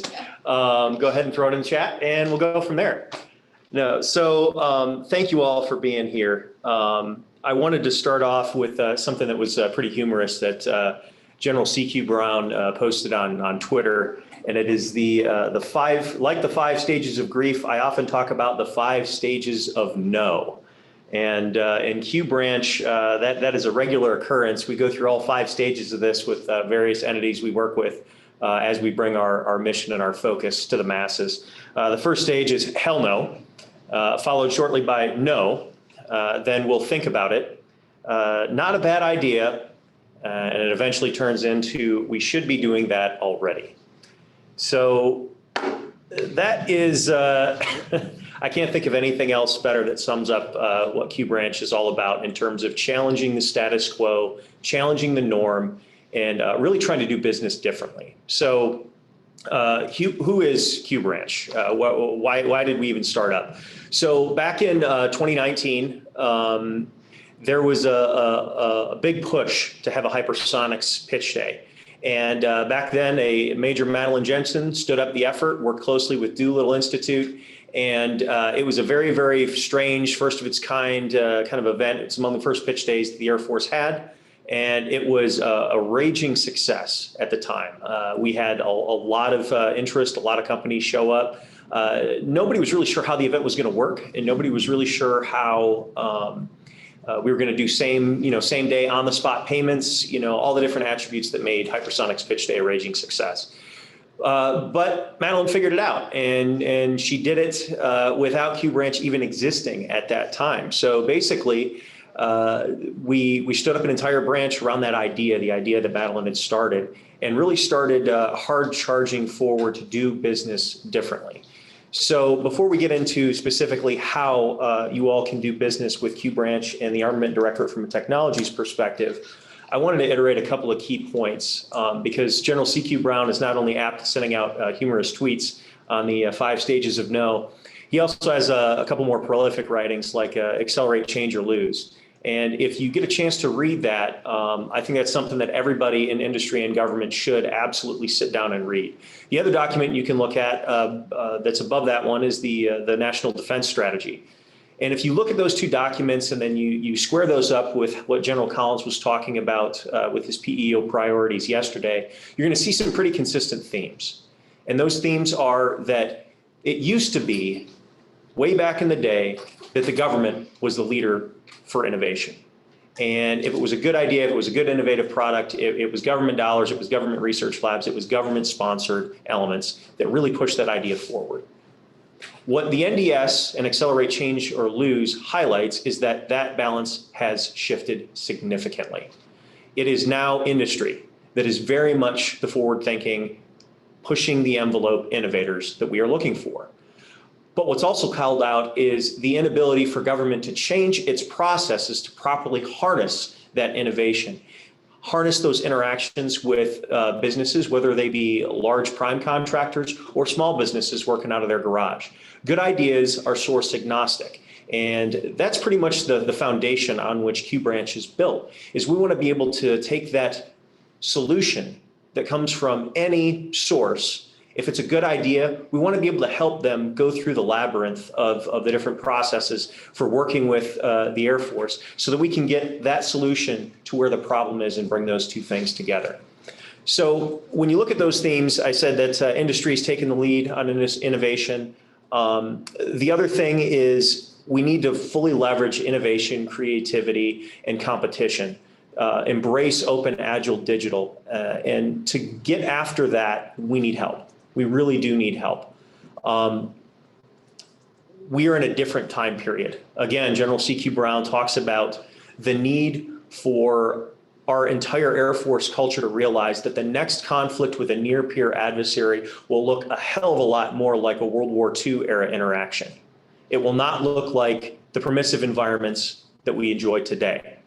If we are to be successful in that environment, we need to get our mind set on it right now that that is the battle space. That's the environment in which we are fighting.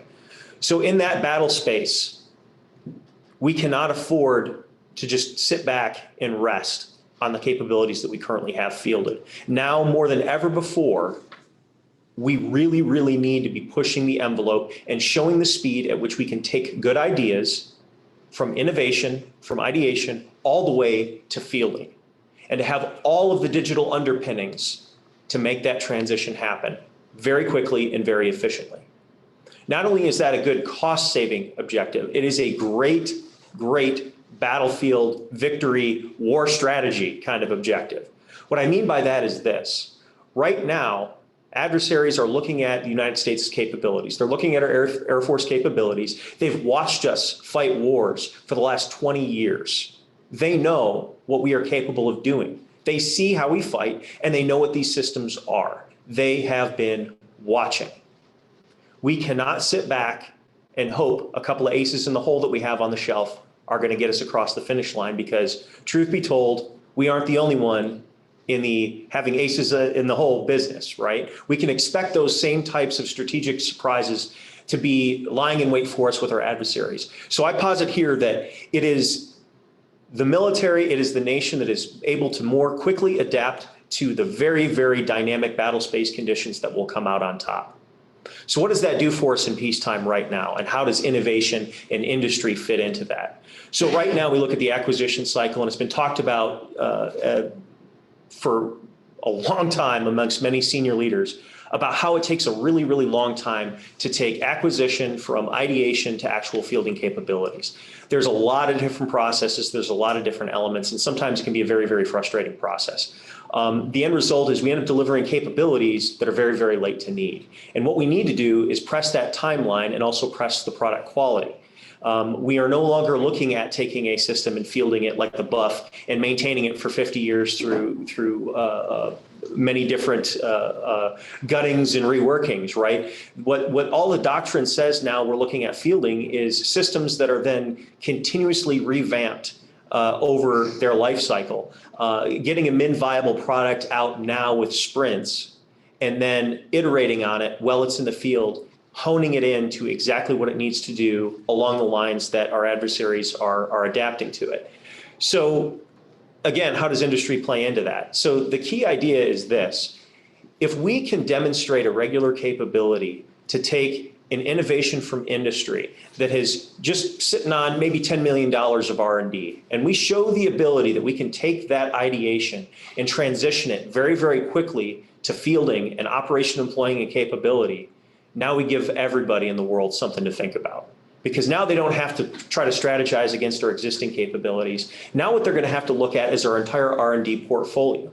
And I guarantee you the muscle movements that they will have to take to defend against, let's say 10 different R&D products are in the pipeline. The cost that it will impose on them to have to cover down on 10 of those capabilities is going to vastly exceed what we have initially invested in those capabilities.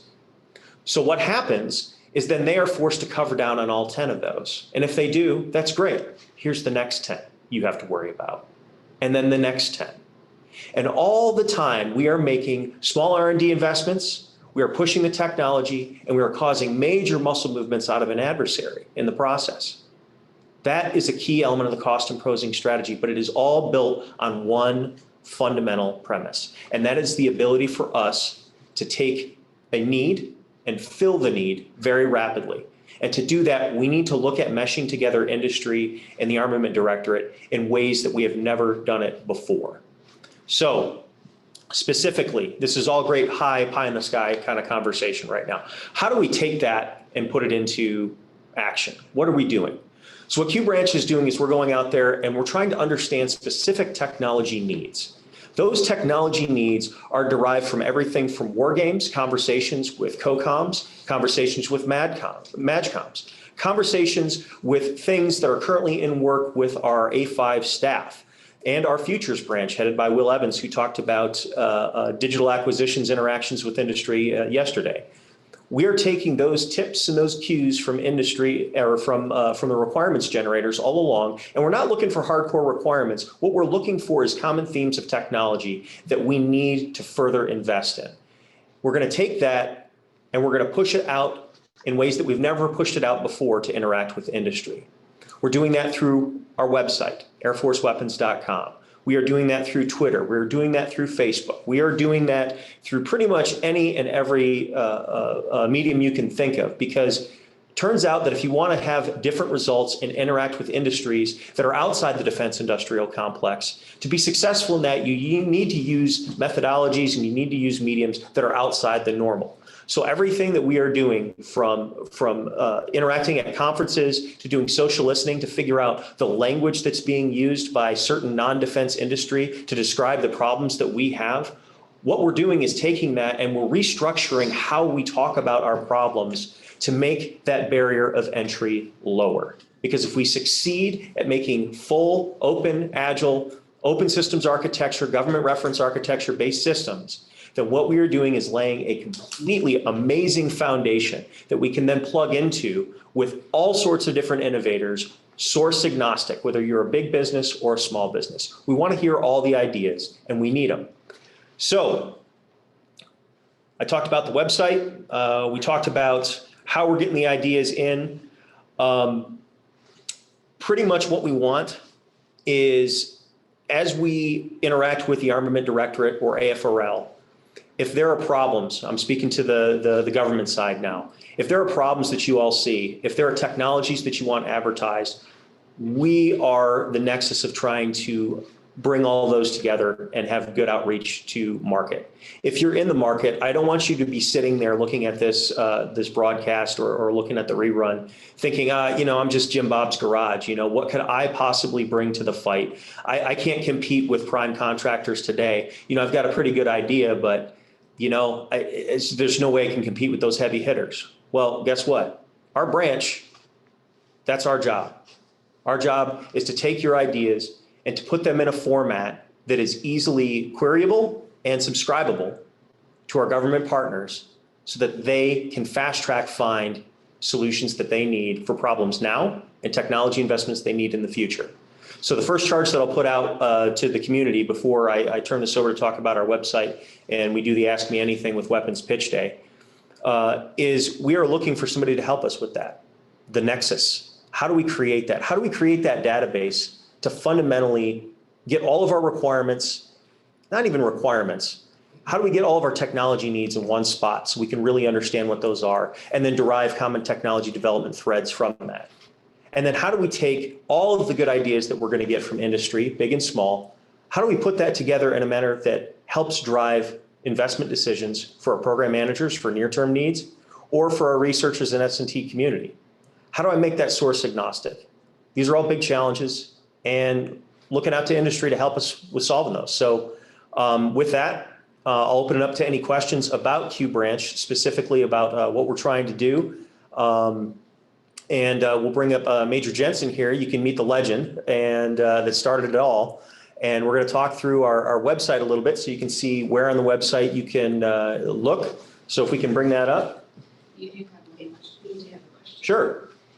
Is EBQ referencing the MAJCOM capability gap list to announce requirements? How are you managing the classified requirements? Yeah, so classified requirements, anything in the classified level, we're pushing those discussions to WebCon, which you're going to see later in the summer. Obviously, we can't have Zoom discussions over classified requirements.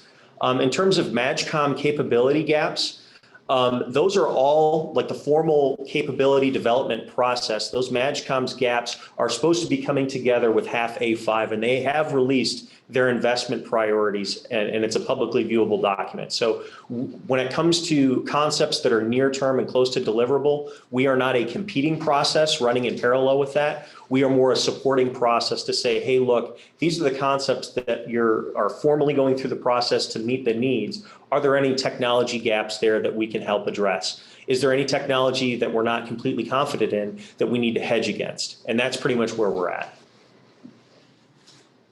Next other question is there a list of technology/capability needs? I can talk to that. Glad you asked. And on that, I will introduce Major Madeleine Jensen.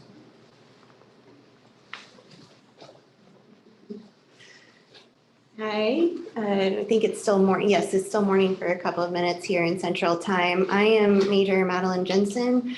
I am the program manager for Weapons Pitch Day here at Eglin Air Force Base. There's a couple of questions that just popped up real quick. I'll answer those very quickly.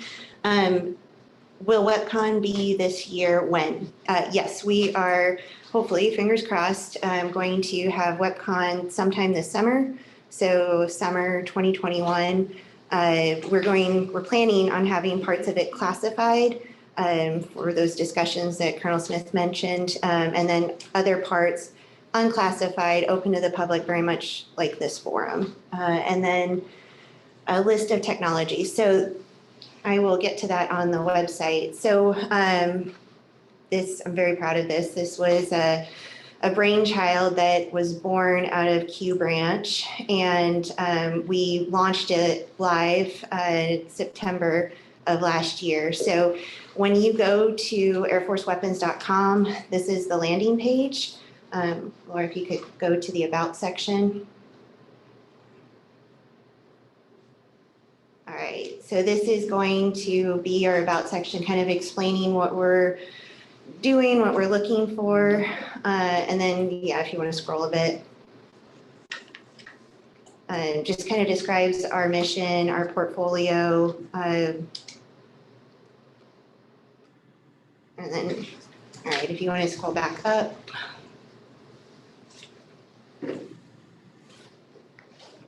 Keep going. Yes, sorry, I thought it was Laura. Sorry, Jay. All right, so we can click on Innovate.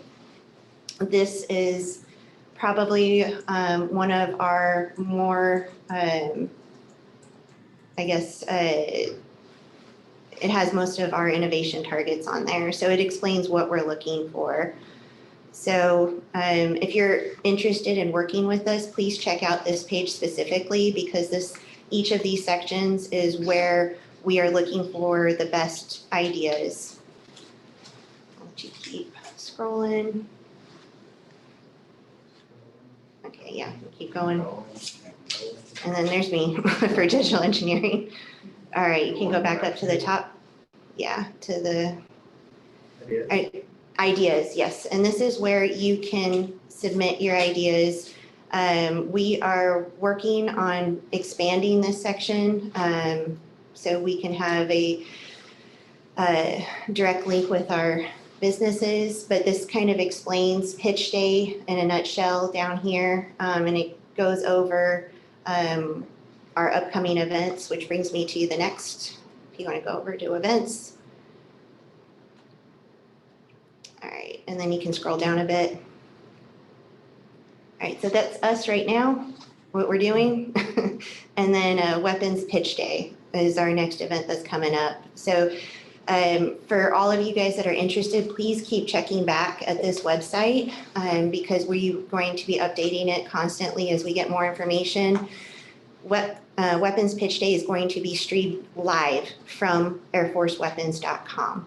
So check back here on the 29th and you'll be able to watch us and some amazing small businesses pitch their ideas to senior Air Force leaders. All right, and then there's some more information on WebCon. As we get more details, we'll post them for you guys there too. Also, if you want to check out, we just launched our social media.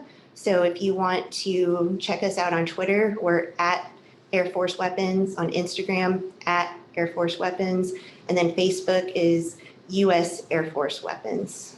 So, all right, we'll go ahead and do some Ask Me Anythings.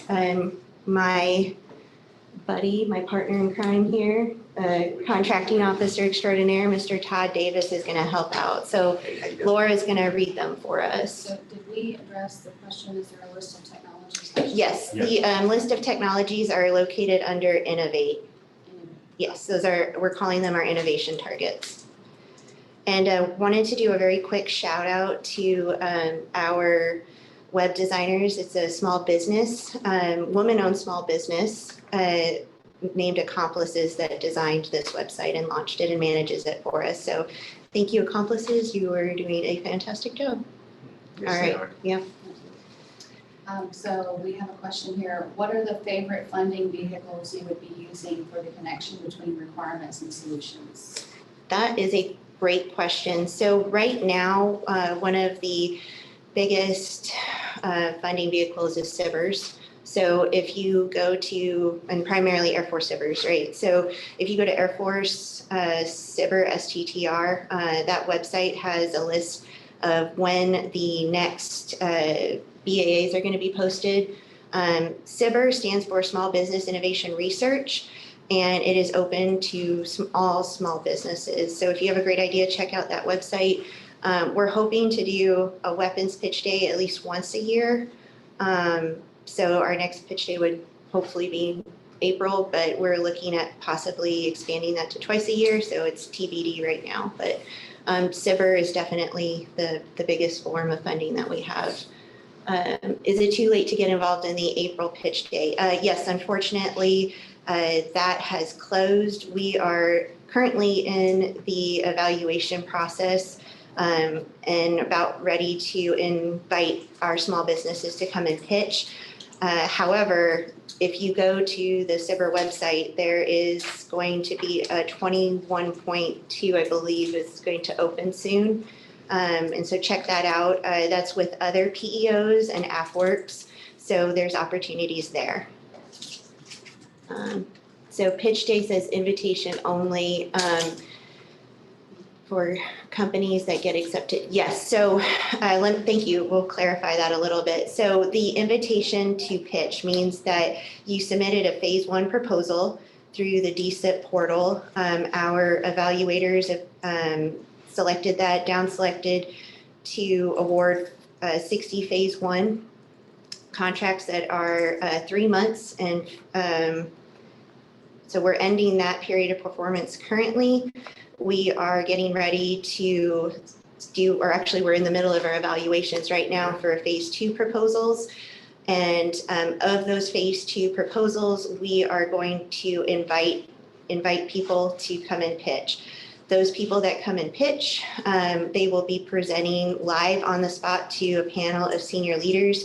And that day, they will find out if they've been awarded a phase 2 contract or not. And then if the answer is yes, they will go around, well, it's going to be, part of it's going to be virtual, so virtually go around a corner, and they will swipe a credit card and they'll get paid on the spot. So, which is one of the things that makes pitch days so unique and amazing, is that we're going at the speed of fast. It really is. You know, the businesses get to leave that day with actually some quote unquote cash in hand to help, you know, deliver the rest of their contract. So it's a pretty cool experience. Okay, there's another question. Sorry, go ahead, Laura. Yeah, you can see it better than me. If we already have a SBIR phase 1 with AFWERX open topic, are we still able to work with you, or do we have to apply to your specific BAAs? That is a great question. Unfortunately, you have to apply specifically to that BAA. However, check with AFWERX because they should be getting ready to do their phase 2 soon.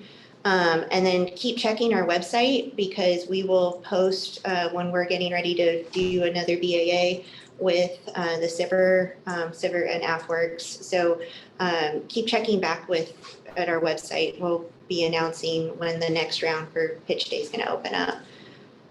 We've had multiple companies that have presented and have submitted their proposals to numerous phase 1s and so forth. Yeah. So, but don't be discouraged. Just because we have closed the submissions right now for pitch day doesn't mean we don't want to hear your ideas. So please, we're accepting unsolicited. We call them unsolicited white papers, but basically they're just unsolicited ideas that we have an open BAA for, and I'll let Todd kind of explain that. So if throughout the year you have a really great idea that you want to share with the Armament Directorate, don't hesitate to go and submit there. And there might be a chance we have funding. It just kind of all depends. So I'll let you talk about the open BAA. Sure, we have a BAA out there that has different topics listed, and basically it allows the contractors to submit a one-page white paper of their technology and what they can offer to the Air Force. You submit it to the contracting office. We distribute it out to the technical evaluators, and then they come back and let us know if they'd like to pursue that technology further. And then we contact you and set that up for request for proposal and technical evaluation. And you can get a link to that open BAA on our website as well, so connect with us. So check that out. And then betasam.gov, you can search us there for the open BAA. All right. I have a phase 1 AFWERX STTR, but I need an Air Force organization to show interest for a phase 2. Can I connect with someone? Yes. So AFWERX, one of the, for those aren't familiar, one of the requirements for AFWERX is to get an MOU or a memorandum of understanding in order to submit their proposal for phase 2. We were definitely interested in hearing from you, I believe it's a sir. And just send us a note on connect with us on airforceweapons.com. And we will try and put you in contact with someone. If there's a match, awesome.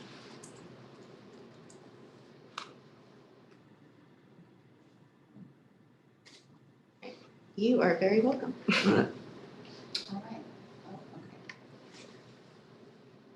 So I'll read this one for you guys. Okay. This question may not be appropriate for Q Branch, but since you do business with small and large companies in the DX world, Will Evans presented a slide yesterday that stated unlimited data rights to subsystem interfaces and performance to enable open system architecture, and unlimited data rights to system and subsystem OMLs and manufacturing instructions.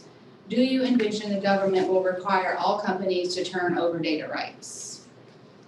That is a very interesting question.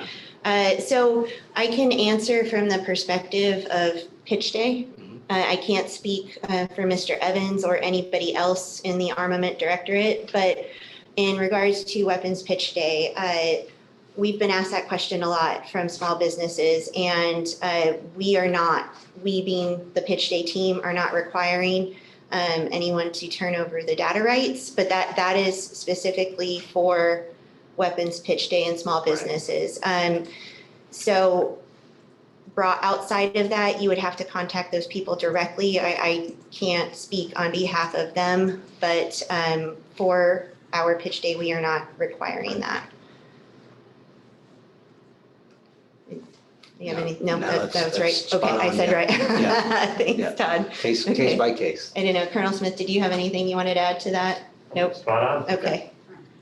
Beta Sam has your BAA response date of 15 April 2021. Will that be extended? Yes. So the way that our open BAA works is that it is renewed every 365 days. So on April 16th of 2021, we will have our new BAA. So you are good to go. It never closes. On 16 April? Mhm. There might be some additional topics yeah, added to it, yeah. but typically it stays the same. It stays open. Yeah. And please submit. We want to hear your ideas. Absolutely. And even if we really don't like to say no. It's more of a cool, maybe not at this time, because if, depending on the circumstances, like things might change, we might, so just, Absolutely. so even if it's not at this time, don't take that as a definite no. To quote General CQ Brown, right? We're So, working on only like 2 or 3 stages of no. yeah. Right. So yeah, so keep submitting your ideas. We want to hear them. Or like a let's talk later. Yeah, let's talk later.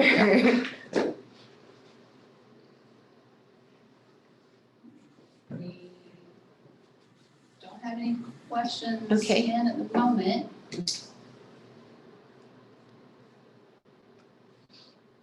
So Todd, how about them Cowboys? How about them Cowboys? Are you a cow? No, you're not a Cowboys I am a fan. Cowboys Are you? fan, You yeah. are? Yeah. Oh, okay. We've got one now. All right. Right. What is Q's interaction with AFWERX? Oh, that's a Colonel Smith question. I'm gonna step. Here's like, yeah, we'll slide on down. So, get this off here. Stay over there. Yeah. So our iteration with AFWERX, we're actually plugged in on a couple of different places. First off, so a lot of AFWERX is now dispersed into like half A57 at the air staff level. So we have various interactions with the different cross-functional teams that they have there. The cross-functional teams that Q Branch interacts with are more of the longer-term technology development ones.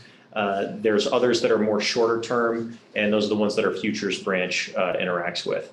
So I'm not sure if there's any other questions surrounding that, but that's who we talk to. And again, as I said before, what we pursue is not just what we think is a good idea. We base everything that we are doing from a marketing perspective to try to find solutions off of those investment priorities that half A5 puts together, that PEO Weapons also subsequently blesses.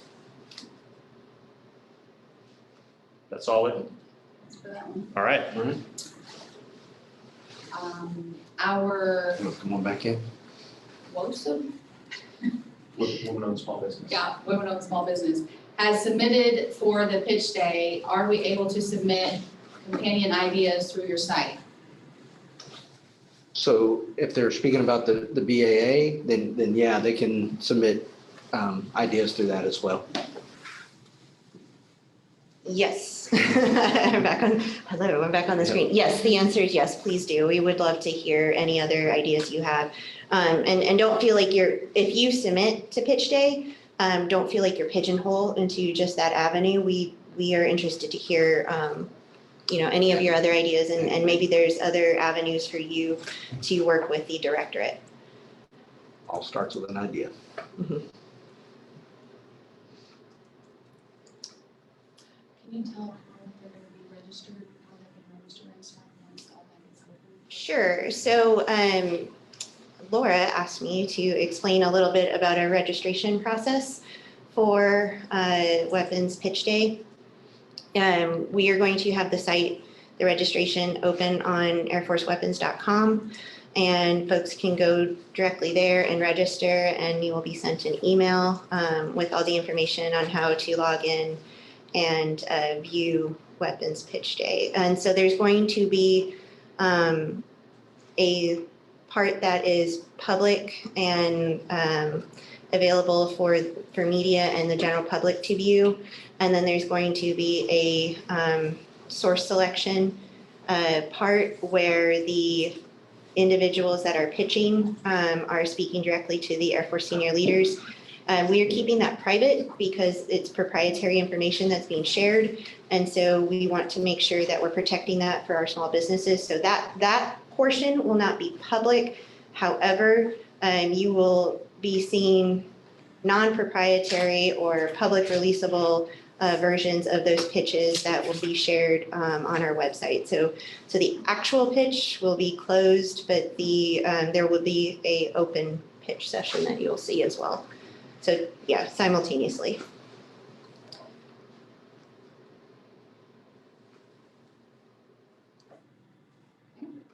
We don't have any other questions in at the moment.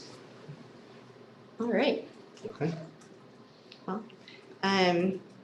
again, if you want to check us out on U.S. Air Force Weapons on Facebook and at Air Force Weapons on Twitter and Instagram, please check us out there. We're going to be posting most of our information there and on our website. So stay tuned.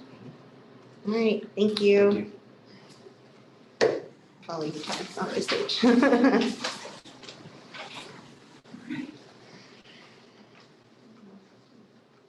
Thank you so much to Lieutenant Colonel Smith and Major Madeleine Jensen and Mr. Todd Davis of Q Branch. So good information there. Their website that they showcased, airforceweapons.com, that's a really good place to stay engaged with them. And also, like they talked about, they have a Weapons Pitch Day coming up on 29 April. You'll be able to register through their website.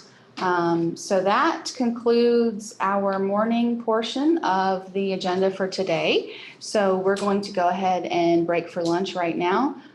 We are a few minutes early for our scheduled lunch break, but we will come back live here from Doolittle Institute. Our presenter after lunch is Dr. Reid Melville, Chief Innovation Officer for AFRL. He'll be talking about newer AFRL business practices, SDPE, Transformational Capabilities Office, WARTECH, Explore, things like that. And he will also have a Q&A portion for his presentation. So make sure that you come back and join us after lunch. And we will also have Colonel Nathan Diller. He is the Director of AFWERX.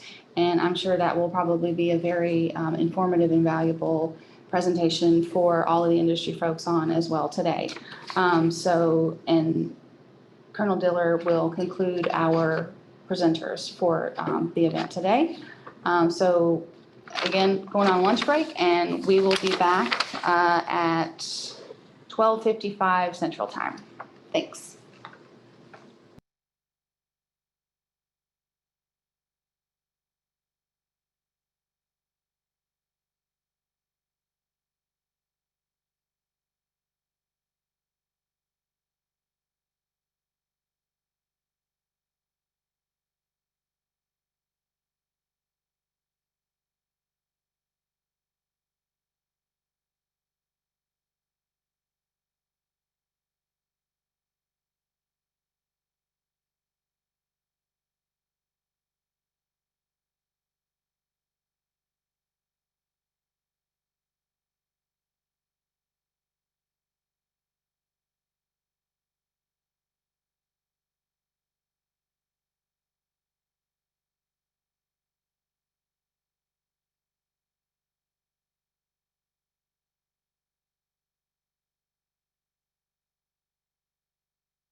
Hey, Laura, doing a sound check. Am I coming through?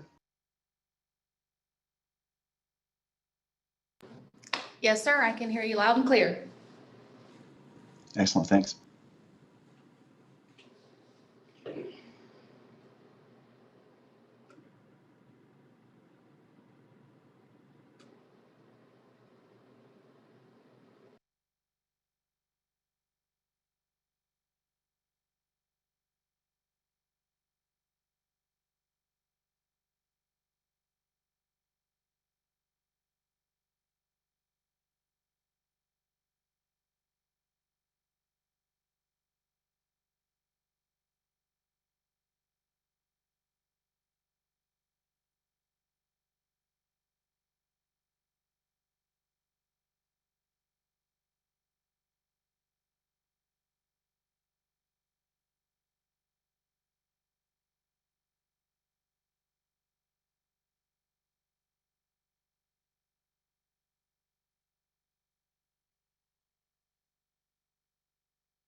All right, so welcome back.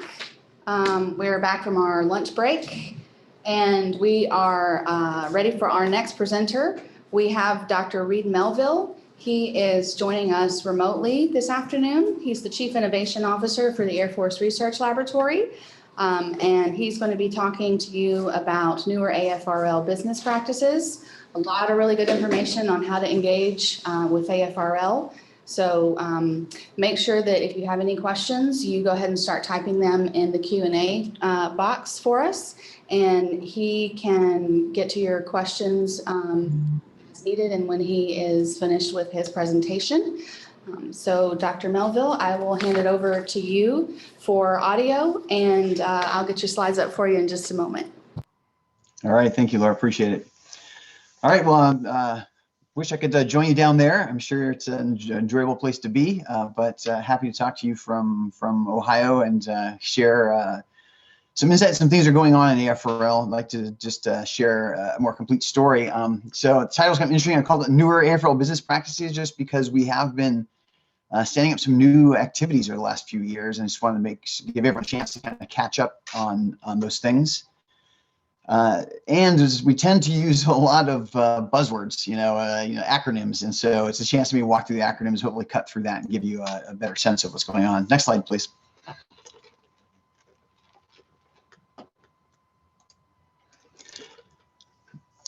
So I'm going to talk about two organizations and then really dive into the missions of those two organizations. So one is called SDPE, Strategic Development Planning and Experimentation. It stood up about 4 years ago.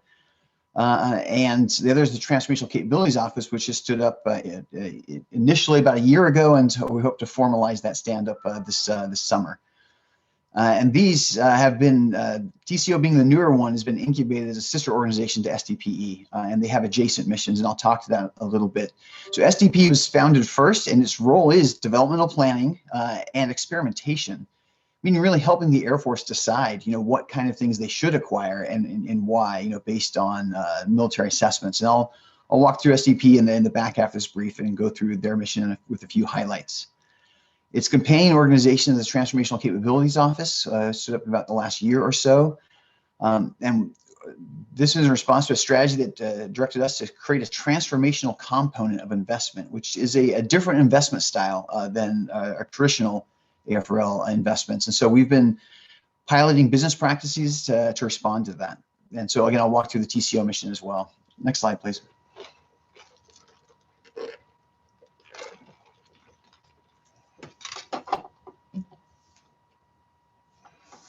All right, we advance the next slide. In fact, maybe advance two. It says TCO overviews. Go to the next slide after that. So I mentioned the strategy. This was an Air Force Science and Technology strategy that was signed in April 2019.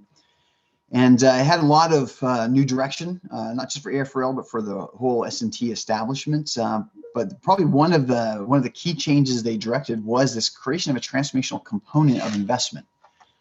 which is new. And so uses some words. It called the transformational component, referred to what we've been doing for a long time in AFRL is the enabling and enduring component. Validated that that was necessary to maintain important Air Force disciplines. In fact, directed that 80% of our resources, be preserved to keep those disciplines, vibrant and available for national defense needs. But directed us to create this new lane of investment called the transformational component, something that could focus on future force design and really accelerate our ability to close on the future force design, and asked us to really look at disruptive leap ahead capabilities and a systematic way to pursue them, more directly, more vigorously. So that was kind of the intent of this new component, and so we've begun that path, experimenting along the way, and I'll step through some of the things we're doing. Next slide, please. So WARTECH overview. So WARTECH is a portmanteau of warfighter and technologist, and it's a prioritization process where instead of iterating between warfighters and technologists, that we try to convene them together and do prioritization through a shared process. Next slide, please. So this is quite an eye chart because it's a view of the actual process we're running. This year we're calling it WARTECH 2.0 because we did a version last year as a first pilot, and then we've matured it substantially this year, and we expect we'll hopefully get a little better next year. I'm not going to walk through all the details.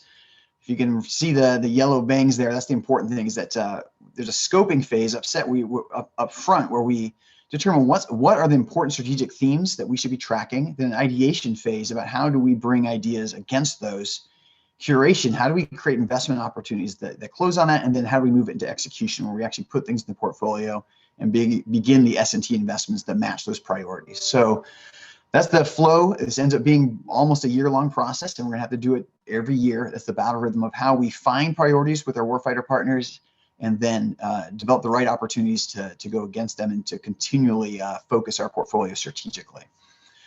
So a lot of this is about connecting. Air Force Futures on the Air Force side is our primary customer. We also work with Space Force on space-related topics. We also try to work the MAJCOMs and COCOMs and bring them into the dialogue and other Air Force and Space Force stakeholders. So it's a big enterprise, and so part of that is learning how to network effectively and bring all the right voices into the process. So we had a great improvement from 1.0 to 2.0, and hopefully we'll continue maturing this process. Next slide, please. So that's a process.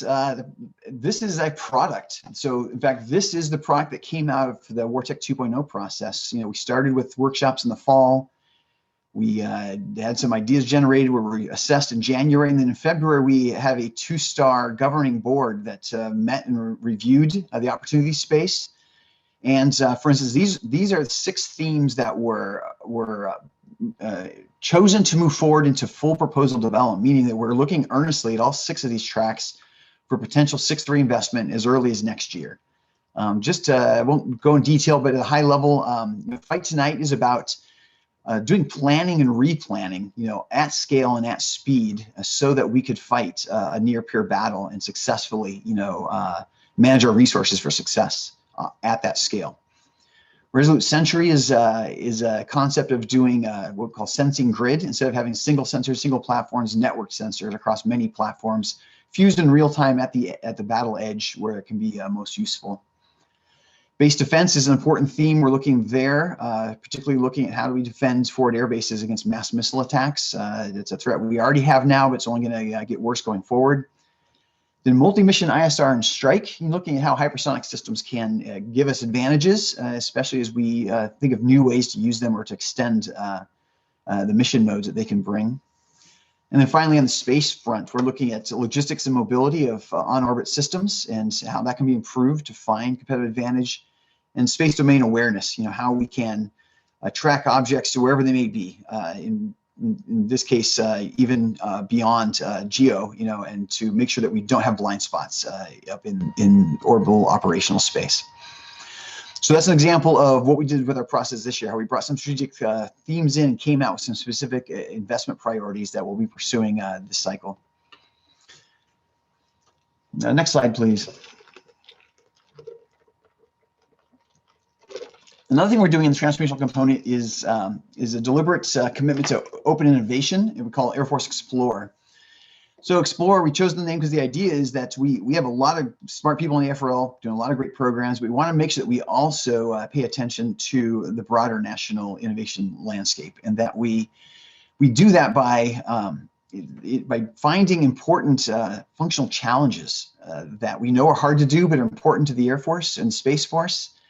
And maybe we don't know how to solve them, but we bring them to the market and just say, how would you solve this problem?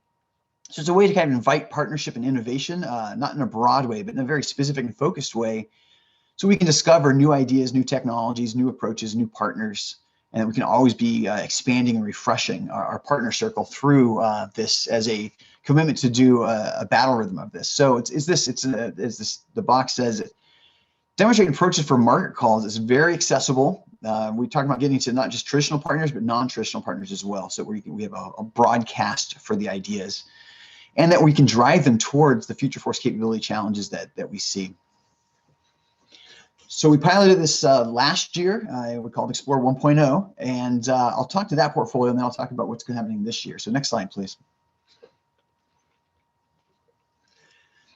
So last year, in our first pilot, we posted 3 functional challenges to see what the market would bring us. The first challenge was in-flight rearming and refueling. In-flight refueling we've been doing for decades. It's a huge enabler for the Air Force. But the challenge thought was, could we rearm aircraft in flight? Could we actually not have to return to a base to rearm, but somehow do it in the air forward? So that was a pretty daunting challenge. We were kind of curious what we would get back from this, and turns out the problem was a little too hard to take on in total. So we ended up finding 3 submissions we really liked parts of them, and so we're making 3 investments that are very different, but we think they may integrate towards a capability in the future. So the first one with NEF Aeronautics is actually looking at lighter than air logistics, looking at that as a runway independent logistics delivery platform. We see this as a way to move things forward in an expeditionary context, to go where runways aren't yet, or to go where runways have been damaged, and to give superior flexibility. So that's an exciting project, looking at the feasibility of that and to see if that can be a part of a logistics solution for a future force posture. Another award went to General Atomics, and that's the one that most lined up on the challenge. They've had some experience with the Gremlins program, and in terms of towing things, so we're looking at actually a munitions transfer capability there. In terms of, could you actually take an existing weapon and actually tow it from behind a supplier aircraft and actually have it attached to a pylon of a receiving aircraft? And so understanding that, a lot of it is a paper study, just to understand, where the operational utility is, and we look at in terms of munitions flow rate. How could the idea of rearming aircraft instead of sending them back to their main operating bases, how can that sustain a higher munitions flow rate versus taking on the complexity of trying to rearm them in the air? So we're trying to understand where that makes operational sense, and also understand the tech feasibility of doing this aerial transfer. So it's an exciting study. We're very interested to see what comes from that. Finally, Dark Corporation. The picture there is a drone, but what they're really bringing us is an interesting concept for a platform that can take off horizontally or vertically without morphing. We know that tilt rotors and tilt wings have been a concept around for a long time, but at a large, medium scale aircraft, we're looking at something that could take off horizontally when necessary to get greater range or greater takeoff, but could also operate vertically when needed. And it could be truthfully, we're looking at it as a munitions truck, something that we could take to an austere location and be able to load munitions on it and get those munitions lofted and put into play, and then it could return quickly and do rapid lift of munitions into a battle space. So all these somewhat deviated, 2 of them certainly deviated from the original intent, but we just discovered new ideas that we were curious about, and we made those investments and pressed forward. So that's a quick recap of Challenge 1. Let's go to the next slide, please. Challenge 2 is an interesting challenge. The challenge here is the idea of, if there's an isolated airman in an inaccessible area, how can we get a rescue kit to them very quickly? There are sometimes situations where there might be a down pilot that we just can't extract within the first 24 hours, and we'd want to be able them to sustain for many days if necessary. But what they have in the ejection seats may not be enough to do that. So we're looking at how can we do this rapid delivery of a personal rescue kit.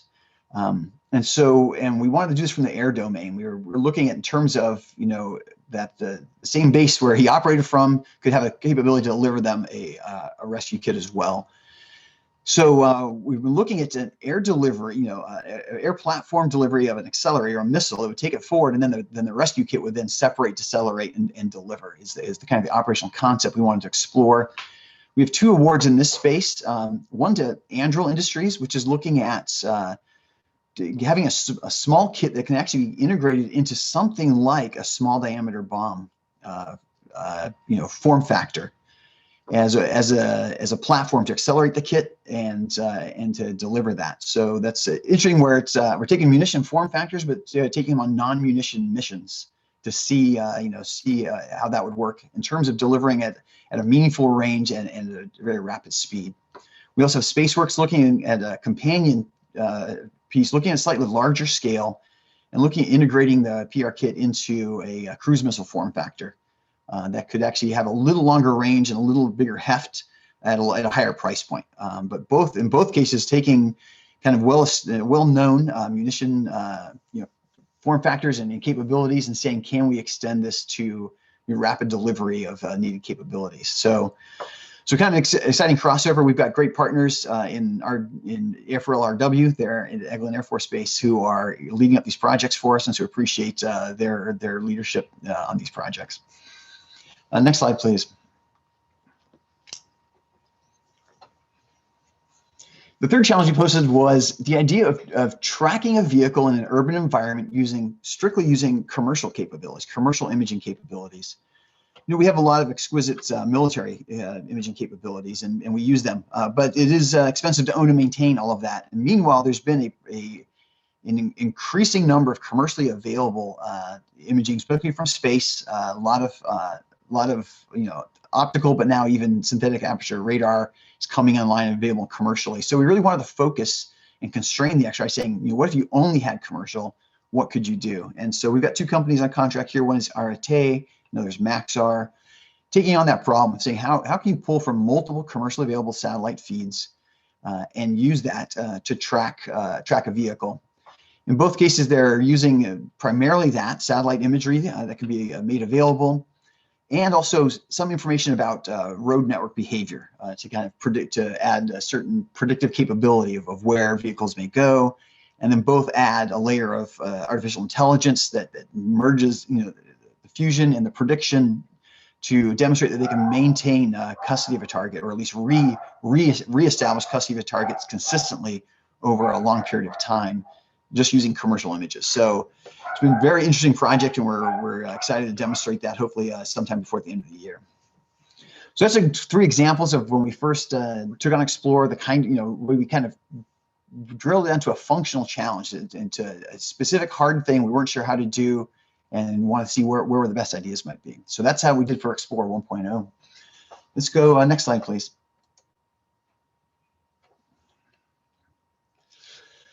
So here's where we are now. This is Explore 2.0. It's calendar year 21. We did a lot of learning on 1.0, and now we are going to scale it up, roughly double the size of what we're doing. And instead of doing 3 functional challenges in one campaign, we're actually going to be doing 4 different campaigns, each with a different strategic focus. One we did first is Future Force Energy. We partnered with AFWERX, which ran a challenge, which had a showcase in February. And now from that challenge, we've identified several companies that had intriguing ideas. And we're bringing those ideas forward, looking at it in the context of expeditionary energy, meaning when the Air Force wants to be able to operate in a way where we aren't dependent on large runways and fixed bases, but that we can go to places where there aren't runways yet and still sustain, meaningful, combat operations. And so looking at the energy needs of that, how do we bring energy generation, storage, and distribution in a very packageable format that'll work in austere and ad hoc operations? So that's an exciting portfolio that we're just trying to get that on contract right now. So hopefully we'll be able to share those stories soon once we get that position locked down. So other ones that are coming up, one's for runway independent platforms. This is really looking at important needs for the Air Force to operate in highly contested environments, but be able to operate at range and still be able to, in mid-mission, do things we need to do in terms of special forces, infiltration, exfiltration, personal recovery, medevac, logistics, and austere locations. The challenge here we're really looking at is, we really want airplane-like ingress and egress, and how do we do that, but then have mid-mission helicopter functionality. So that's the big challenge. If we could do that, it opens up a lot of mission trade space. That's an exciting opportunity. So we'll be partnering with SOCOM and AFSOC and AFWERX. We plan to post a challenge. It's not out yet, it's just an intent, but if you're interested in this space, we hope that challenge get posted in the May timeframe, and opportunity for folks to have technologies or concepts that will work in that space to let them submit those ideas so that we can find the best of them and take them forward to investment. We got 2 more campaigns planned. We haven't done the detailed plan. We haven't nailed down timelines of when they're going to come out and how we're going to partner and the exact scope. But we definitely want to look at operations at scale, specifically this idea of what happens when we're in a more expeditionary footing, but we're in a large-scale war. How do we do distributed command and control and communication, and decision-making in a posture like that? So that'll be an exciting challenge that will bring several challenges to market for probably in the summer timeframe. And then also space. We're commissioned to serve not just Air Force, but Space Force as well. And so we're going to be looking at some space topics that we can pursue that will be enabling for Space Force operations as well. So that's based on what we learned. And then as we grow forward and scale this up, this is what we're planning for 21 in the Explore program. Next slide, please. All right, so Vanguard. Vanguard is the Vanguard term was given to us in the strategy document from 2019, and what we did in 2019 was take 3 outstanding AFRL investment opportunities, and we commissioned them as Vanguards. Vanguard is kind of a brand name, which signifies that it's a top priority of the Department of the Air Force, and it means that not only has the laboratory made a commitment to do the S&T, but that the enterprise also has a commitment to transition what comes out from that as well. So that's kind of the intent, is can we meet there and really make commitments together and hopefully make the right commitments, do the right S&T, bring the right capabilities, and be prepared for the Air Force enterprise to take that forward and to be able to field it and transition what we're working on. So that's the hope. So 3 Vanguards were commissioned late in 2019. And we've been, TCO has been overseeing the execution of those with our TD partners who own a lot of the program staff that do the work. So I'm just going to quickly mention the 3, just to get a sense of that portfolio and its state. The first one is the Navigation Technology Satellite 3, or NTS 3 program, which is really looking at how we make an architecture step forward in how we do PNT from space. A lot of these other systems are kind of static. Their capabilities were kind of defined before they went up to orbit. In this case, we're looking at systems that actually can be, they can be agile and can be redefined on orbit. So we're not locking in a capability, but locking in an architecture that can flex and allow us to bring more capabilities going forward. Gives a lot more resilience and flexibility as we make sure we can assure that we deliver these services and that we can respond to attempts to disrupt these services. So a big step forward, and that's scheduled to launch not this year but next year is when that will culminate in a launch and orbital demonstration. So looking forward to that. Next slide, please. Another one is a Skyborg. Skyborg is looking at the idea of bringing autonomy to tactical class platforms in a way that they can work in teams together or work with manned, unmanned teams. And Skyborg isn't a single platform with single capability. It's really a family of systems or an architecture approach to autonomy-based platforms. Looking at the software architecture, that'll be the foundation for the entire family. Also looking at the hardware issues of getting integrated. Also having several flight demonstrations along the way using platforms of opportunity to advance that. This one's a great story in that we've really found a good partnership with PEO Advanced Aircraft. And so the S&T is happening in terms of figuring out how to architect it this way, but also doing it in a close partnership with the PEO that's going to be responsible for figuring out how to move it forward towards transition, which is the intent of Vanguards. Next slide, please.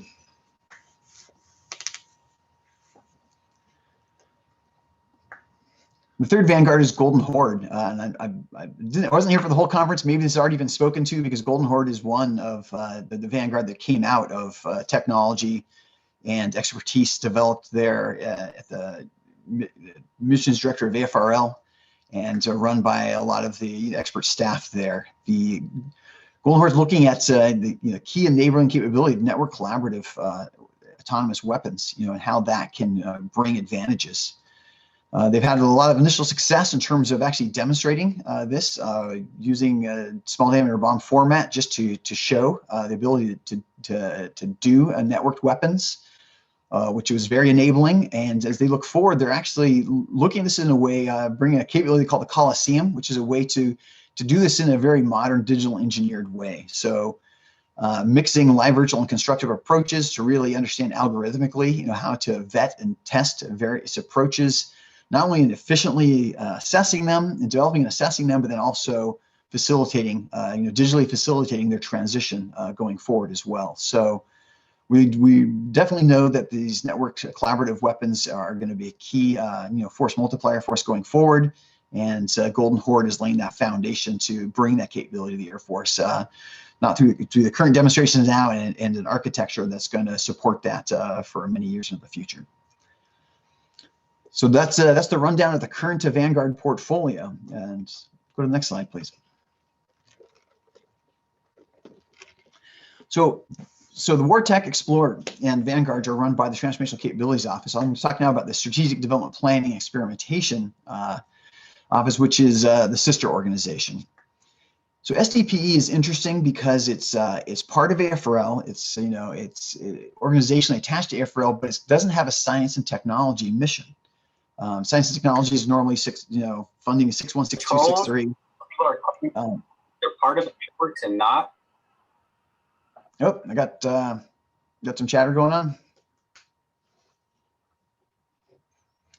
So STP, they spend 6.4 and 6.6 because they're looking at experimentation and development planning and early prototyping are the functions they do. So it's a small team. And what's interesting is so their job is not to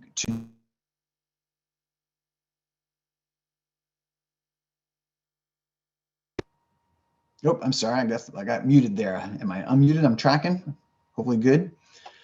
I'm not sure how much I lost there, so I'll just recap. So STP, they do developmental planning, which is figuring out what kind of things the Air Force should invest in. They do experimentation, and they do early prototyping. What's interesting about experimentation, as we differentiate from science and technology, is the point is not to mature and advance the technical capability. It's to take an existing capability and assess its operational utility. And so it's an important step. It's one that we normally can't flesh out in detail in the S&T phase. We're just trying to prove the technical feasibility of a thing. They ask the other questions in terms of how would it be used and what are the strategic advantages of having this capability. And so that's a great service they do. And I'll step through some examples to kind of illustrate the work they do. Next slide, please.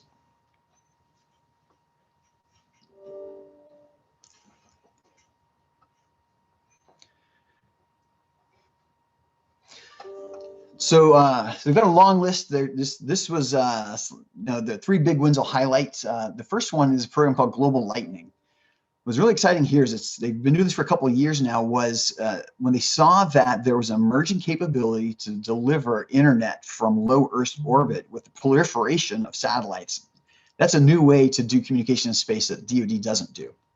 DoD really focuses on geo-based orbit, which is different. A small number, large bandwidth, very far away. LEO is a large number, moving really fast, but potentially could have real cost savings. It's really looking at a commercial market. What SDP did is they engaged early, kind of predicting this as an emerging technology, and made sure that They wanted to influence the emergence of that capability so that it would have Air Force utility. And specifically, they worked with the company to test that out. As the company put up experimental satellites, coordinated flight tests so that we could connect Air Force aircraft with those satellites and verify that we could get successful downlinks and we could understand it, and then we could start planning how we would use it operationally. So as the bullet says there, we had this chance we connected full motion video from AC-30 over SIPR through these LEO-based satellites while firing the gun. So that's kind of a cool moment of how we connected that emerging technology with a key Air Force capability. Another example is the Directed Energy campaign. So because one advantage of SDPE is since they aren't a technology owner or holder, they can kind of take that third-party independent view of things. In this case, they looked at the idea of using directed energy for a counter UAS mission, and they looked at a range of available systems, and didn't look at the component level, but integrated them into prototype integrated systems and assessed their effectiveness. And they were able to get a lot of insight. And in fact, were based on what they learned that actually led to the deployment of a laser weapon, OCONUS, to do kind of field experimentations and extend the initial experimentation. So great example of how SCP could help the Air Force understand which capabilities were ready to really deliver value and to support the very rapid fielding of those capabilities for further learning. In the right way, there's another program, MACE-X, which is a multi-domain airborne cyber and electronic warfare. It's really looking at a kind of an apps-based approach to electromagnetic spectrum, activity. And so they created a venue and a process for running those apps and and then demonstrating in a military significant framework, what they can do against potential threats, and not just to assess the technical aspect of the apps, but understanding how it would integrate into that operational environment and make a difference and help find the strategic advantages that they're looking for. All right, next slide.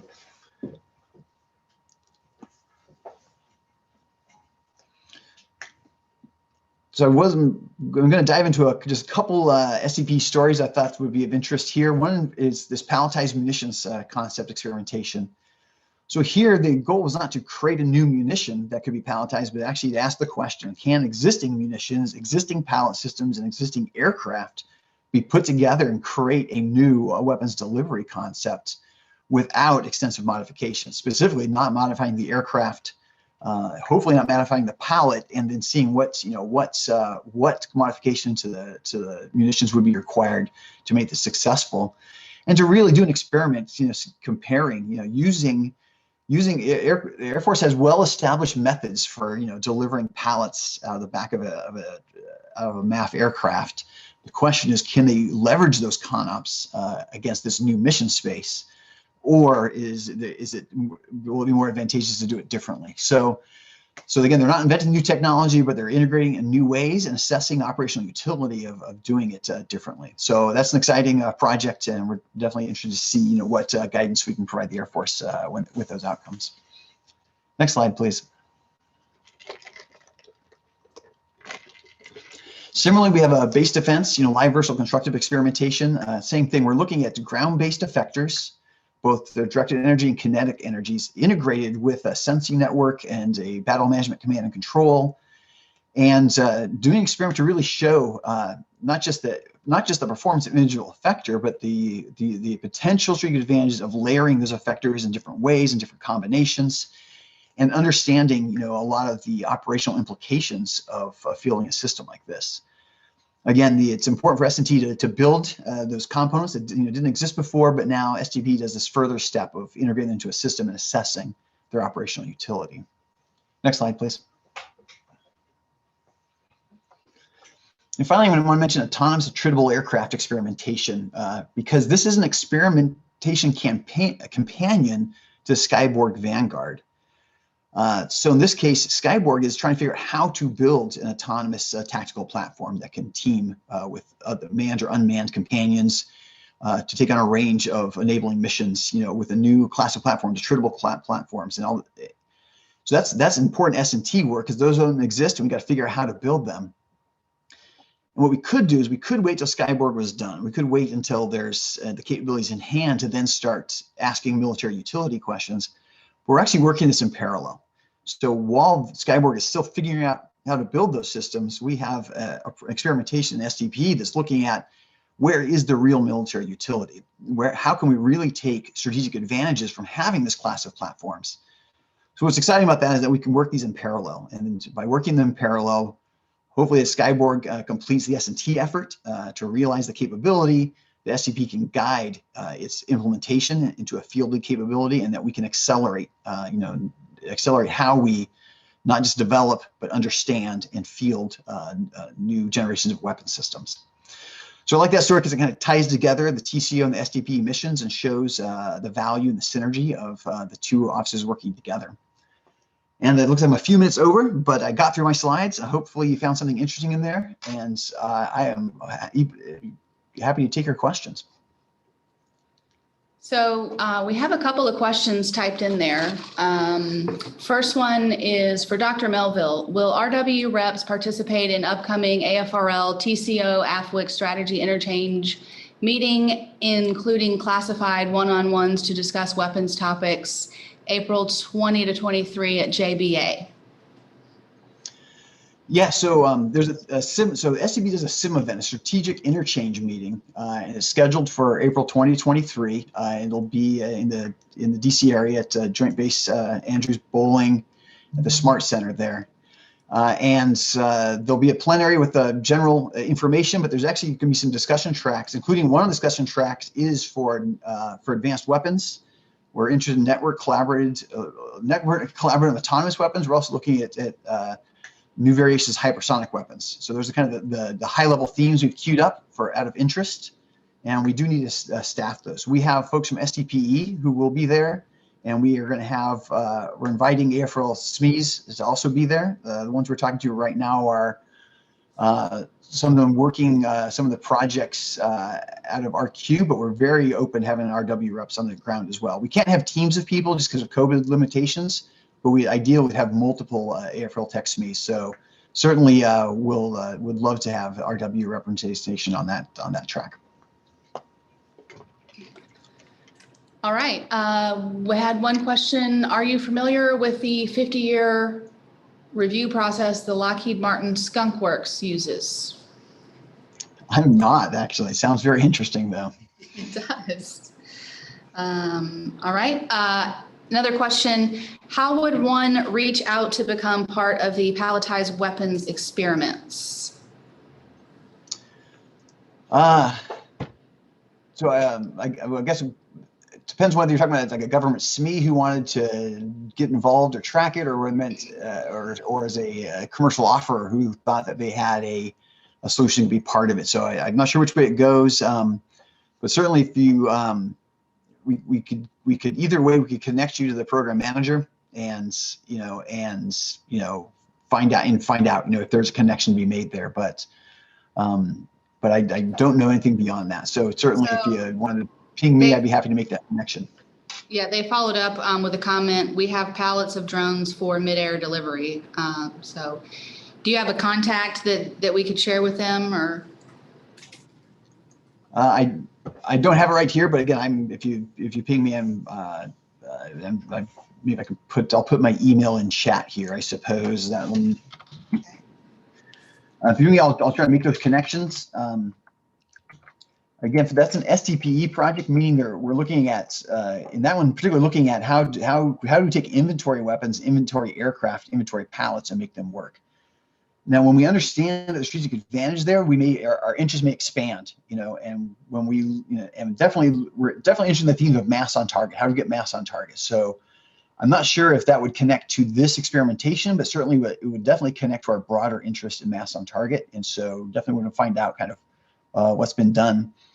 And part of what the SIM event in April is a chance to, we've put advanced weapons, on the table, the SIM event in April. I think that should get posted on Beta SAM sometime soon. And there's an invitation for companies to basically submit and tell us their story of what they're doing that goes to advanced weapons. And that's a 30-minute sit-down one-on-ones with government SMEs, just to make sure we're hearing a broad range of stories and that we're connecting to new ideas wherever they show up. Another question, when will the base defense report be released? Well, it depends on which base defense report. Because there have been several studies, and so I'm not sure you're referring to there's some past studies done. We're actually doing an internal one right now that's going to finish this summer, which will help guide some of our investments. But the base defense the WARTECH topic I talked to is an investment proposal that's being developed right now as well. And all those investments will meet a July summit where we'll decide which of those are going to be most important to the Department of the Air Force and which ones we're going to recommend for funding in FY22. We have another question. Let's see, from Al Moore. We have heard that the Golden Horde Vanguard is being reassessed in terms of ultimate intended deliverable. Can you describe how this Vanguard is evolving beyond just the stand-up of the Coliseum environment? Thanks, Al Moore, General Dynamics Mission Systems. All right. I don't know if I can say much more, partly because you know, I want to make sure we're at this public release level, which is where we're at here, and because it is in active evolution. Coliseum is the new big thrust. They've done the SDPE demonstrations, kind of prove the concept, prove the feasibility of the concept of networked weapons. So that's been proved. The question now is how do we move maturing concepts, you know, make them ready for transition? And that Coliseum process is that kind of open door, that architecture will allow sustained and repeated discovery and development of new approaches. So yeah, but it is active discussion in terms of that. You know, I think we're pretty committed to that Coliseum approach. The details, of course, are still getting worked out as we prepare execution over the next couple of years. So it's kind of work in progress. I guess things the answer I'll offer you here. But certainly we'll try to keep the community apprised as we're ready to share more. All right. And I had a quick question for you. If I can submit a question, since we don't have any more from the audience. I was just wondering if you could take a moment and kind of explain to the attendees how AFRL is leveraging and expects to leverage the AFRL Innovation Institute, like ourselves here at Doolittle, with all of these new ways of doing business and all of these new initiatives. Do you guys have any plans at TCO, and how do you see AFRL involving and leveraging capabilities with your innovation institutes? Yeah, we're definitely interested in that. We've done some initial pilots and experiments, and we hope we will expand those. For instance, we've actually set up a collaboration center in Arlington to work closely with Air Force Futures, and we're leveraging the PIA run by AFOSR, and run by VTARC there because of its proximity to our partners in DC. So that was the first experiment, and we'll be using them as part of an outreach to non-traditionals actually next month, kind of a companion piece. The SIM is for kind of traditional defense, and we all want to make sure we also reach out to non-traditional. So we're using them for that. We also are looking at using it for Explorer. We've used AFWERX to bring things to market, but we're also open to using other PIA partners. And so for each Explorer campaign, we're going to look at each one and say, where's the best partner? And sometimes that might be a PIA partner, in which case we'll look at using a PIA partner for that. Also, recently, we've been talking about how to really investigate transition opportunities, especially for some of the Explorer projects are very interesting, but they're not going to become vanguards. It's not clear that we're going to own them and take them forward. So we want to make sure how we make those right connections and move things forward. And so that's something we've talked about. The PIAs could have a role in that. Also, the WARTECH process, you know, it's very intense, and the most important thing is up front. Is how do we set the priorities, and how do we make those priorities really informed, not just by what's inside AFRL, but nationally. And we think the PIA partners, you know, especially we have a national network of PIA partners, if we had leveraged, you know, the breadth of their connections, we think that would be something that would be really important to do. And so hopefully maybe even this summer or fall, as we set WARTECH 3.0, that might be a chance for us to do an experiment with that, using the PIA partners as part of our tech scan to inform the WARTECH process. All right, great, thank you. Thanks for going into that for us. Dr. Melville, I want to thank you for your time today. Really appreciate you joining us, and a lot of really good information. So thank you so much. All right, no, happy to. Have a great workshop. Thank you.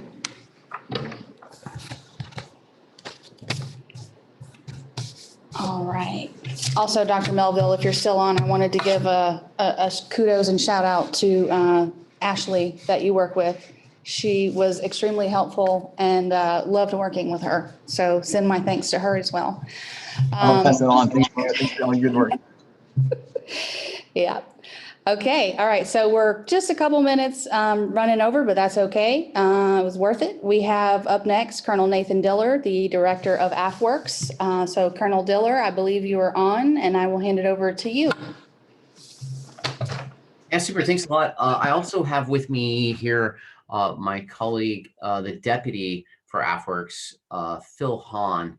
Who he recently started I guess just last summer. I just became the director of AFRX last summer. Can I just get a quick time check for us? I unfortunately am going to have to switch off about halfway through, and that's the reason Phil and I will be tag teaming. I've got a couple of just after this, so I apologize. But actually, we'll save the best for last with Phil getting on. But I do want to just double check our time there of how far you want us to, when you want us to shut it down for questions.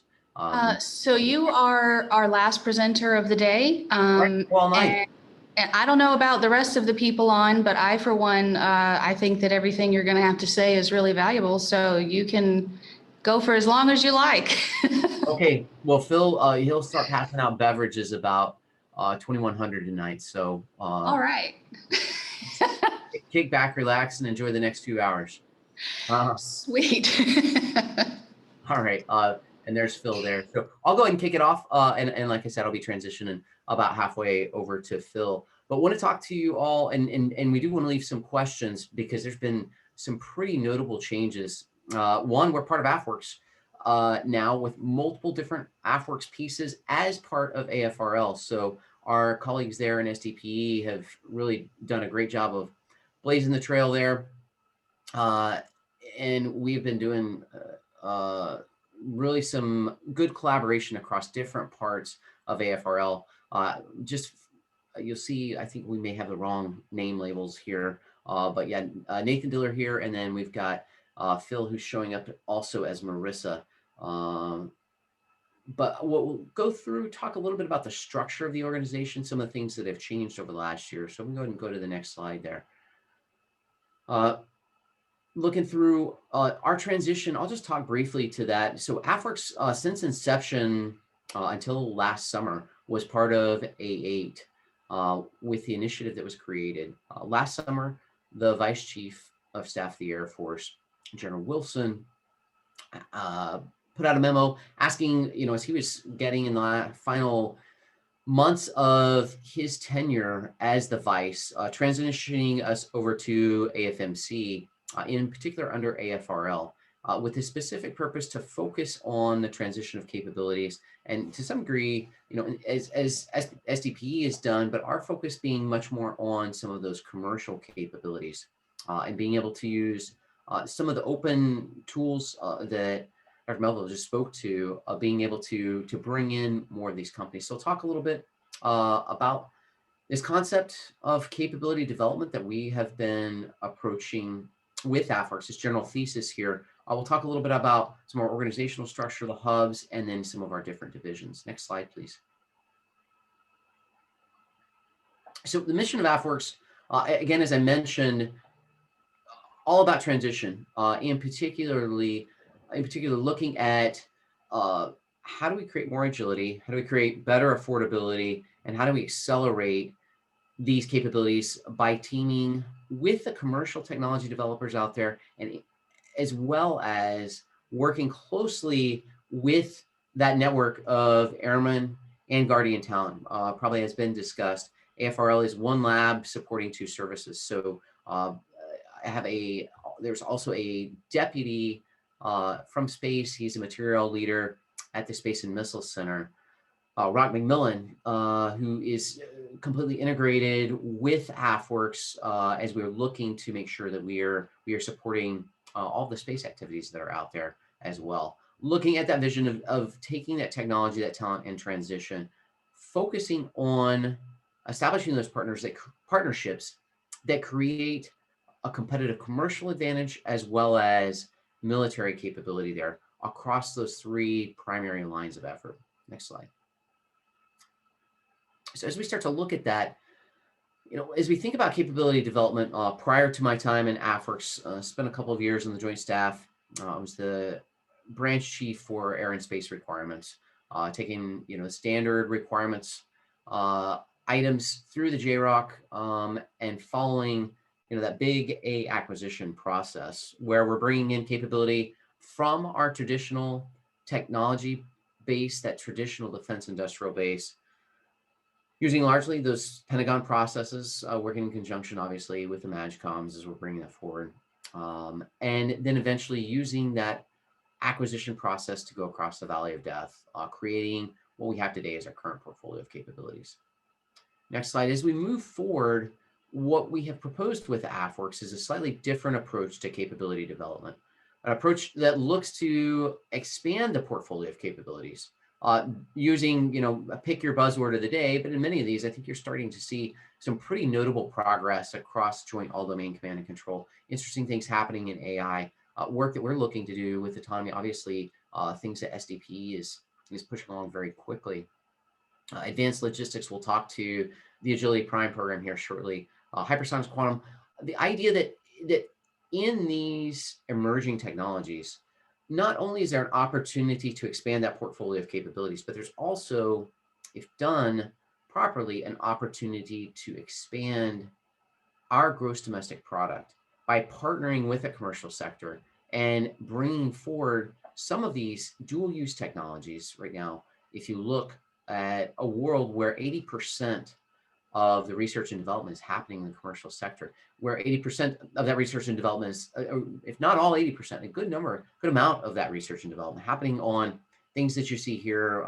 Again, we can pick out our buzzwords of quantum, 3D printing, 5G, commercial space, different approaches to RF, robotics, swarming, that, again, much of this happening in the commercial sector, in many cases happening by a lot of small startup companies.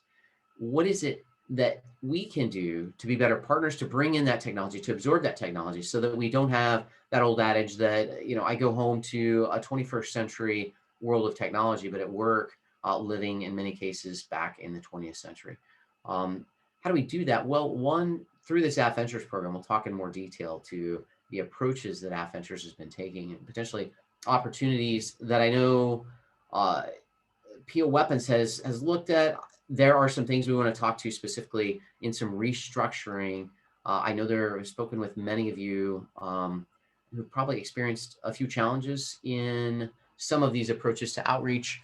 We're looking to clean a lot of that up, to take some lessons learned from the past and hopefully make this an easier process for everyone to navigate, knowing some of those challenges that I have spoken with many of you firsthand about. So looking at ways of making that open door more accessible to all of you, making some of the funding more accessible to all of you, and doing it in a more predictable way with the right tools, as well as bringing forward to some of those opportunities our group of innovators that are out there, those airmen, those guardians across, whether it be cyber operators, whether it be the folks out on the flight line fixing jets, our defenders, or even our pilots that are out there, being able to take that group of individuals who has kind of this passion for innovation, for engagement in really what is just a problem solving. How do we take that talent base? How do we pair it with that technology base?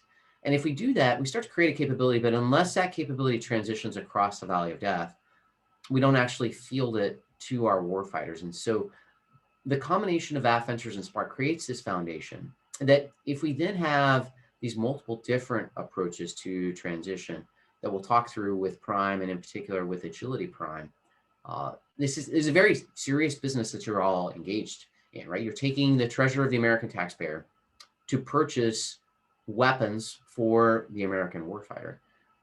Obviously, given the gravity of that, you can imagine that there are multiple checks and balances, but I think what we found is many of these checks and balances have maybe become maybe not providing the risk mitigation once intended, or maybe just aren't enabled by 21st century approaches to acquisition. And so from that perspective, are there ways of thinking differently about contracting, about things like airworthiness, about testing, using things like digital engineering to be able to accelerate some of those processes and accelerate that path across the valley of death? And I think we've started to show some successes in that vein. Look to continue those with the Prime program. And again, we'll talk in more detail to Agility Prime. Next slide. So we'll kind of walk through these one by one. The first one we'll talk to, going a little bit from starting with the Prime and what we intend to do with these. So fundamentally with these different Prime programs, looking for AFWERX to expand this technology transition pathways, accelerating these emerging markets, the dual use markets that are out there by leveraging different government resources for that rapid and affordable fielding, in particular looking for things that have the potential of going to field in the next 2 to 4 years. So relatively high TRL items that we're working with, but identifying those emerging tech sectors that are out there, working with industry as well as investors, and then identifying where do those emerging tech sectors align with warfighter requirements, but taking a little bit of a different approach, not necessarily starting with warfighter requirements, but starting with, here's a toolkit offered by the American innovation ecosystem.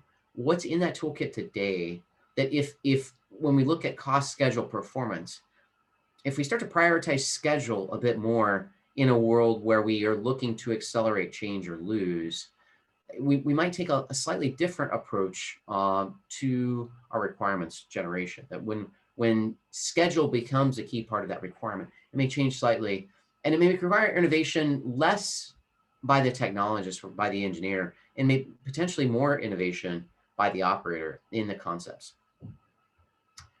The other benefit of doing this, besides speed, is this potential to get high returns on investment, potentially up to 20-to-1, leveraging the funding from investors, from the commercial sector, to rapidly mature those capabilities out there for military use. So what does it look like, the structure of these primes? Well, it's fundamentally about partnership. Obviously, industry, there has to be some type of capability that's being considered in industry, eventually looking to the investor to see if there's potentially capital that's there, potentially capital that's waiting on the sideline a little bit for a couple of key things to move into place. One of those key things might be regulation.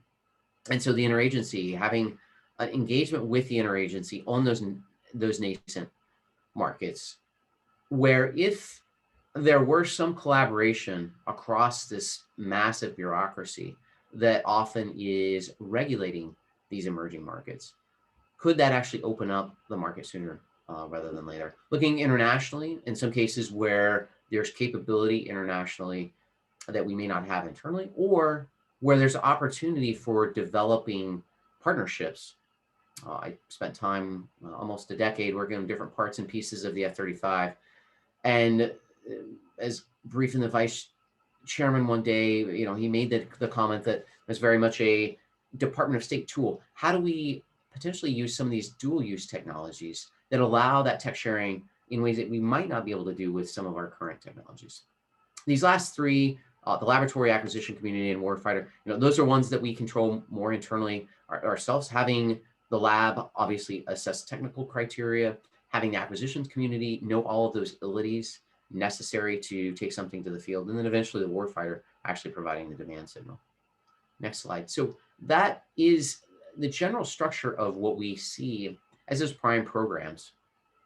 I'm going to talk just a little bit to Agility Prime.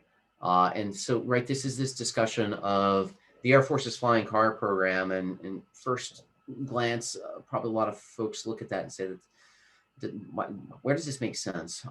And so we have been directed by Service Acquisition Executive, and then more recently by the Chief of Staff of the Air Force, sitting there in one of our orbs that are flying into this new era of aerospace. So what is this idea of a third revolution in aerospace? This notion of electric vertical takeoff and landing that's really brought together three technologies.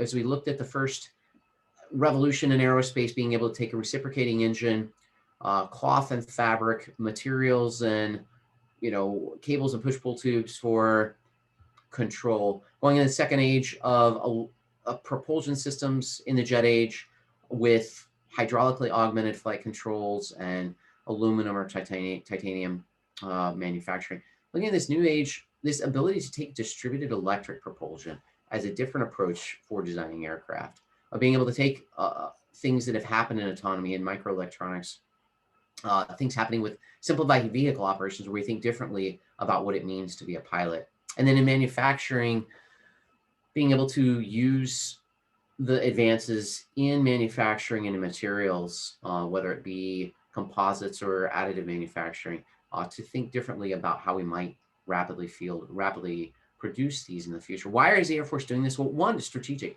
How do we make sure that we are building this domestic industrial base assessed by Morgan Stanley to be up to $1.5 trillion in the next 1 to 2 decades? From a process perspective, on that strategic piece, not losing the ground that we've lost in the small UAS, where now 85% of the market share is held by the Chinese, creating inordinate safety and security for critical infrastructure and across our Department of Defense. From a process perspective, I talked a bit to that, those areas where we might be able to think differently about contracts, about certification, about budgets.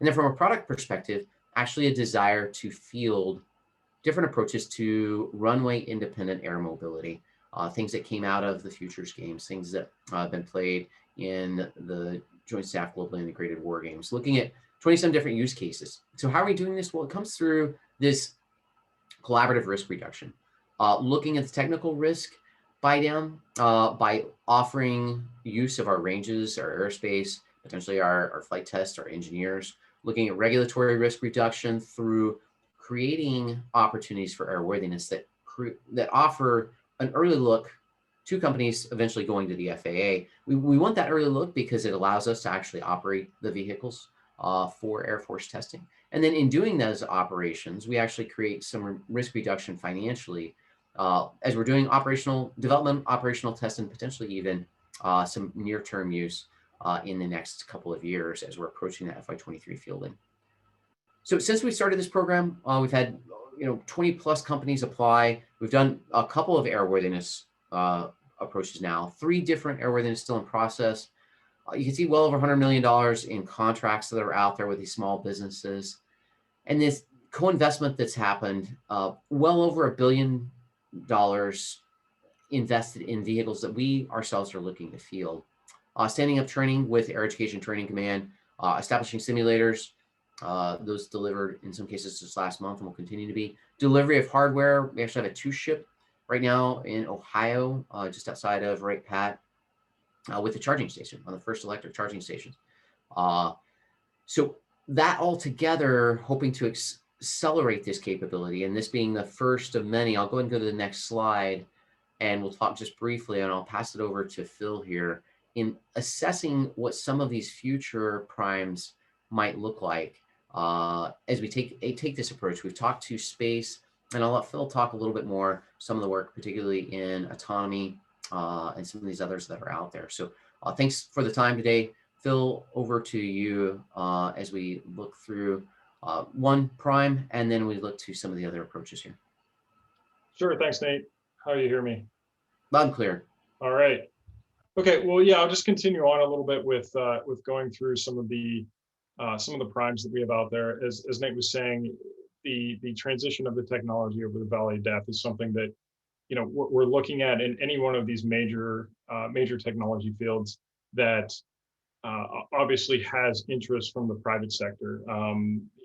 These being very, very kind of large sectors that we're looking to pare down into what exactly will be the next prime per se that we're going through. So we've done a lot of work with space in the autonomous prime sector. We're looking at everything from the network to different other frameworks with autonomy. Vector prime, obviously supersonic there. There's a lot of work being done in that. Everything needs energy, and something that is really interesting with energy storage and how that how that plays to, again, with the alternate transportation and some of the other primes that we're working it with. At the end of the day, even with microelectronics and some of the digital engineering and gaming aspects that we're looking at, they all play factors into each other, really.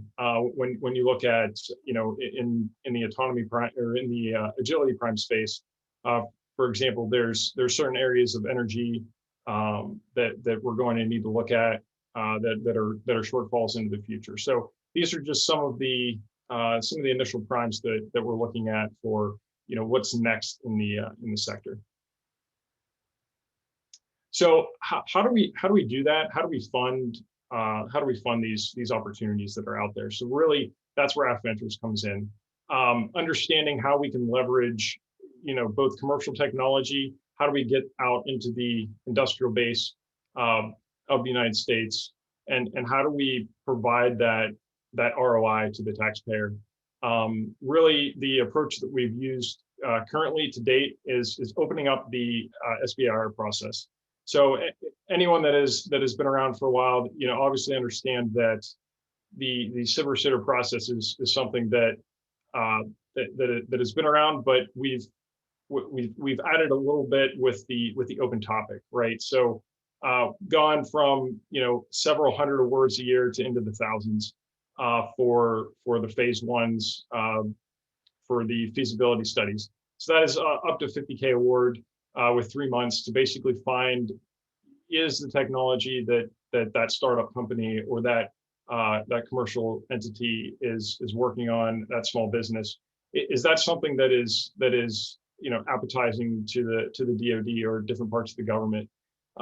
Then we go into the phase two, the phase two awards. So that's up to 750K, can be expanded to 1.5 million.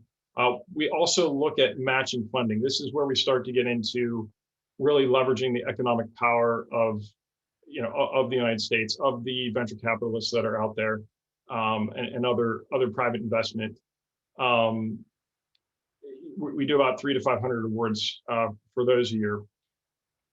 The other new thing that we've opened up was our, up to $15 million into kind of what we've referred to as the scale phase, and that really goes into trying to get stuff over the valley of death, right? So you can get interested, for up to 1.5 million if you're a small business, but to really scale, there has to be more meat in the game for some of these businesses, because if we don't have that, they're going to go commercial, and they're going to go all commercial, and they're not going to really do anything at all with the government base in there. But that's something that we're looking for as well. We're looking for these StratFi awards, which is what we've called the scale, and again, that's up to 15 million. We do about 20 of those per year. And we encourage, again, matching funding. So with the matching funding, both the government entity and the private sector, these awards can get upwards to $60 million for the entity, which again is a nice chunk of change to really push these technologies, into the private sector, into the industrial base. Some of the other opportunities that we're looking at to both protect and grow, again, are strategic investments. So in the same way that a venture capitalist invests in some of these startup companies, we'd be doing the same with our equity branch. And then we're also looking into debt and utilizing debt as a function to increase the economic activity amongst some of these technologies. So those are the two programs that we're looking at in the future. So a little bit of kind of today and tomorrow, up to 1,400 companies already with 710 million invested. I'll since it's such a busy slide, our ROI that we've been looking at has been 5.6 for every dollar. So every dollar that the government has put into this silver sitter technology, we've had over $5 in private investment towards some of these companies.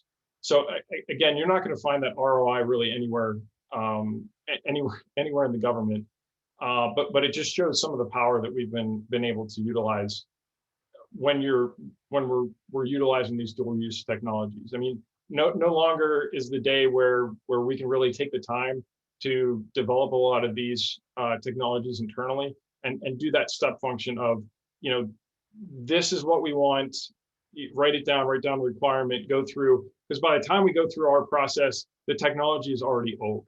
So really what we need to do is continue to leverage these, the US industrial base and these commercial entities to develop simultaneously the technology, and then where at the precise time where we know that we need to branch off and utilize some military some military aspect to that technology, that's when we're going to branch off instead of trying to do the step function from the beginning. And again, just showing some of the private capital and award growth in just the short time that that we've been utilizing the AFVentures process with the open topic. And again, looking at the over $5 in non-SBIR funds for every dollar of SBIR and STTR that we've awarded.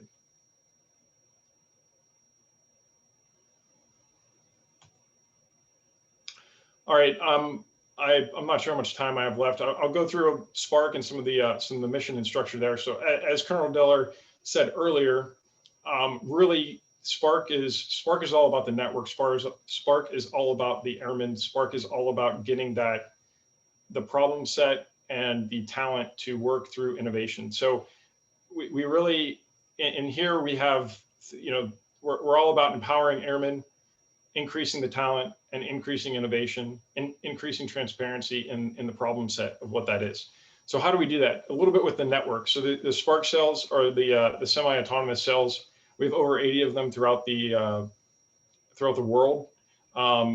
We also have a MAJCOM program. So both from the airmen up and the MAJCOM down, we're utilizing two network aspects in the Spark cells from our Spark division.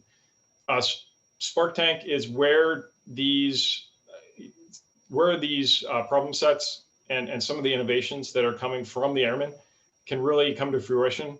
So that is in a partnership with SFMG, and we have those yearly. So there's about 300 plus that go into the Spark Tank, and then we have almost like a Shark Tank playoff there at the very end. So we just had that back in February, and it was a great event. You can probably see some of that online. The other thing is just, the facilitations of different challenges and workshops that you may have all been either part of or have seen, whether that's on YouTube, et cetera. One of the larger events of that facilitation is the Fusion event, is the AFWERX Accelerate. Some of the prime initiatives and the colliders are all things that Spark concentrates on to really provide that network, that transparency, and having everyone at the table talk about what the problems are and how we can innovate better to come to those solutions. The other part is just fellowships and internships that we have internally to AFWERX. So we started out initially with an AFWERX Ignite fellowship, and that was just internally to AFRL. So as we were finding our home in AFRL from HAF, really understanding the environment that we're in and being able to leverage everything that the lab has with their vision and their one lab, two services. So really understanding that it's been great to be able to leverage that through some of the fellowships. And we're about to announce that the fellowship to the wider audience there, and have anywhere from 10 to 30 fellows on our next round that comes out. Education and incubators are two other things. So we want to train and educate airmen, both from the contracting and acquisition perspective of how to do that. Again, not be acquisition professionals, but there's a level of rigor that we need to put in the system so that people understand and they can talk the talk per se. And then I basically went over the approach there, and then at the bottom that really shows the spark cells and the amount of people there and the facilitation that we're utilizing. So again, why Spark? It is really at the ground level. We're doing everything to get to those airmen and guardian that are out there. You get the startup founder feel, right? When you have when you develop a problem and you develop a solution for the problem, we're providing that framework and that pathway to really make these solutions count. And that's really what it is. It's enabling that through our network and also tagging that skill set and those innovations with some of the commercial technologies that we see out there through the SBIR. And really, if it has a pathway, even more so into the prime programs. Again, here's just a quick look at where the spark cells are around the world. And at the bottom there are some of the real pictures from the actual spark cells themselves of doing some great work at the ground level. So here's today and tomorrow. Just the challenges, the events, the spark tank, everything that I kind of already went over.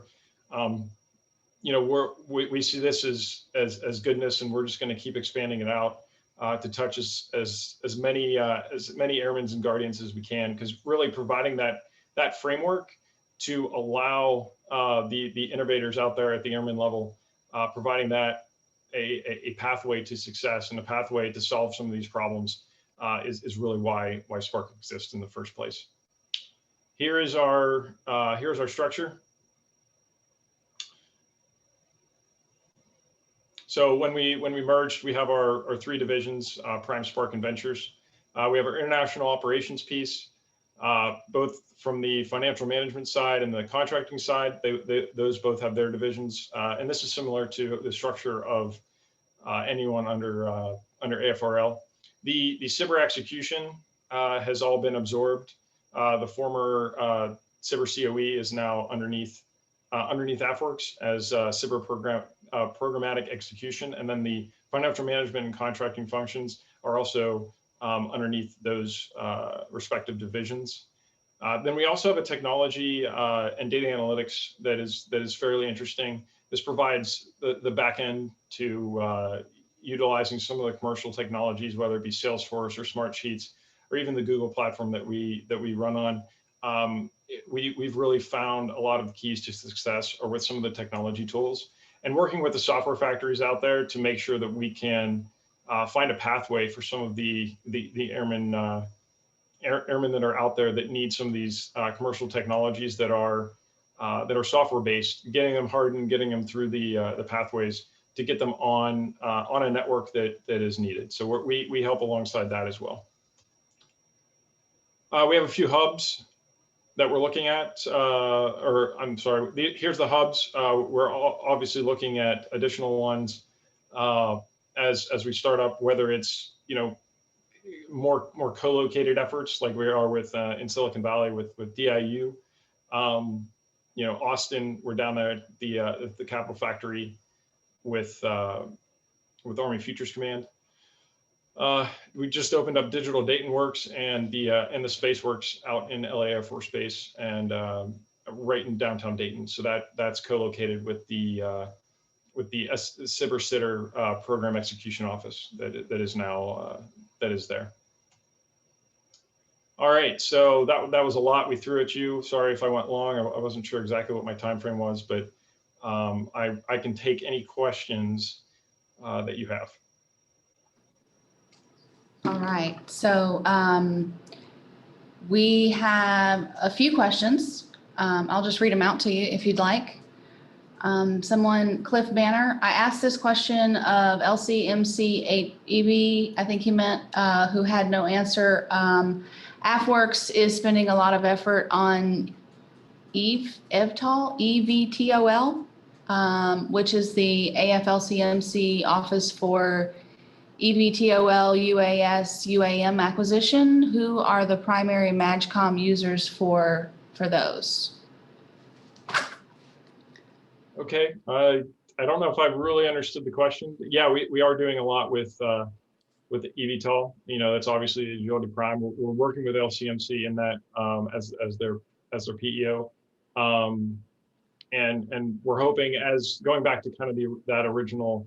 Let me see if I can go back to the original slide. You know, right here, if you guys can see that, I don't know if the capability development is still there.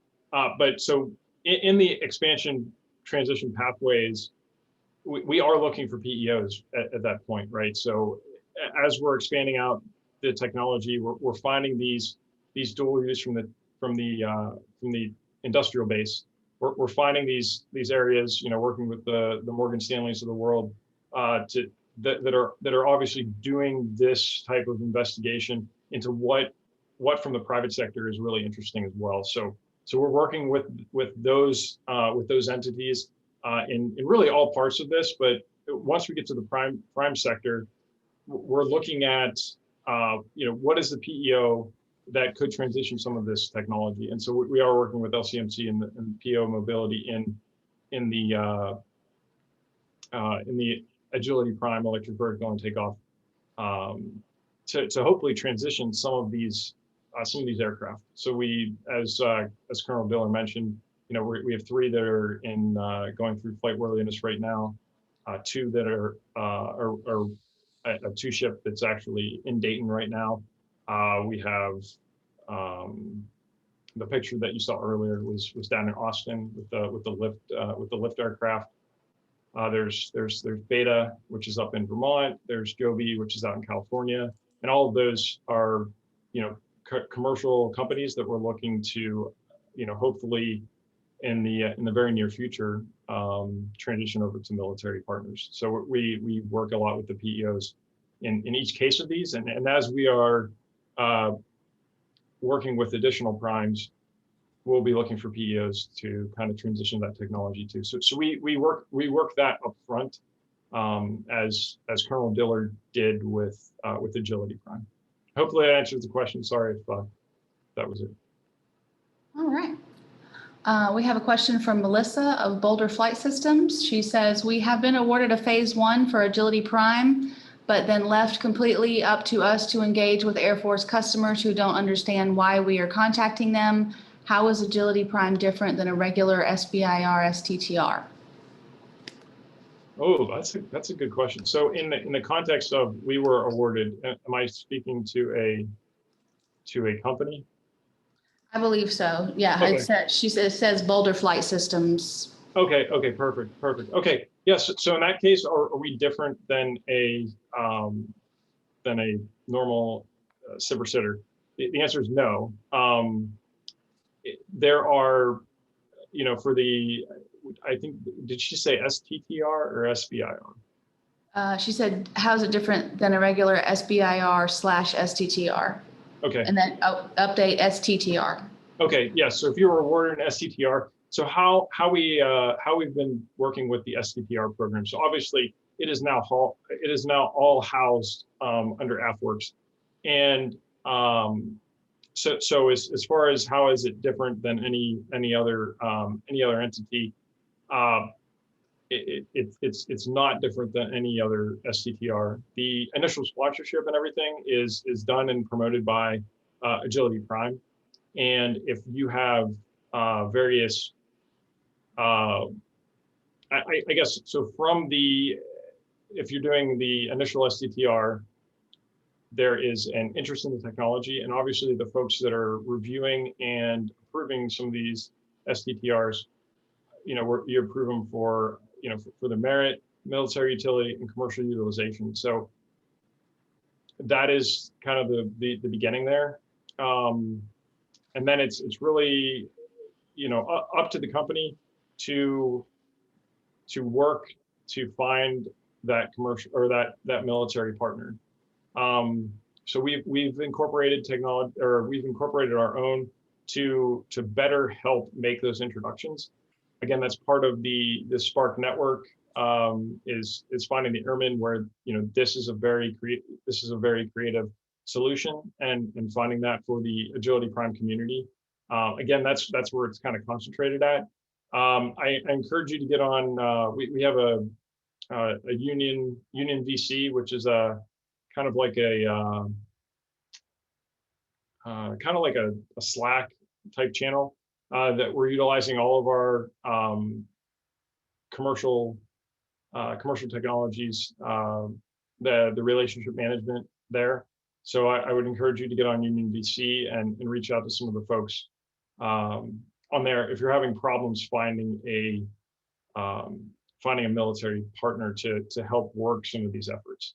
So to kind of recap there, the STTRs are sponsored and promoted, et cetera, by Agility Prime. There are folks that are they're championing those efforts, and those they should be on Union VC. And so I would encourage you to reach out on those platforms if you have any questions. All right. And Melissa sends her thanks for that information. One more question. The AFVentures website has a list of some 450 plus focus areas. How should we best use that information? Can we get connected with the focus area authors? That is a great question. So there are a lot of focus areas. Really, what I would say is to, again, if this is coming from a commercial company, I would say most of the concentration is going to be on the open topic. So, showcase what you have as much as you can. Those interest areas are obviously, there being 400 of them. There's a lot of interest out there now, especially that we're housed in the lab.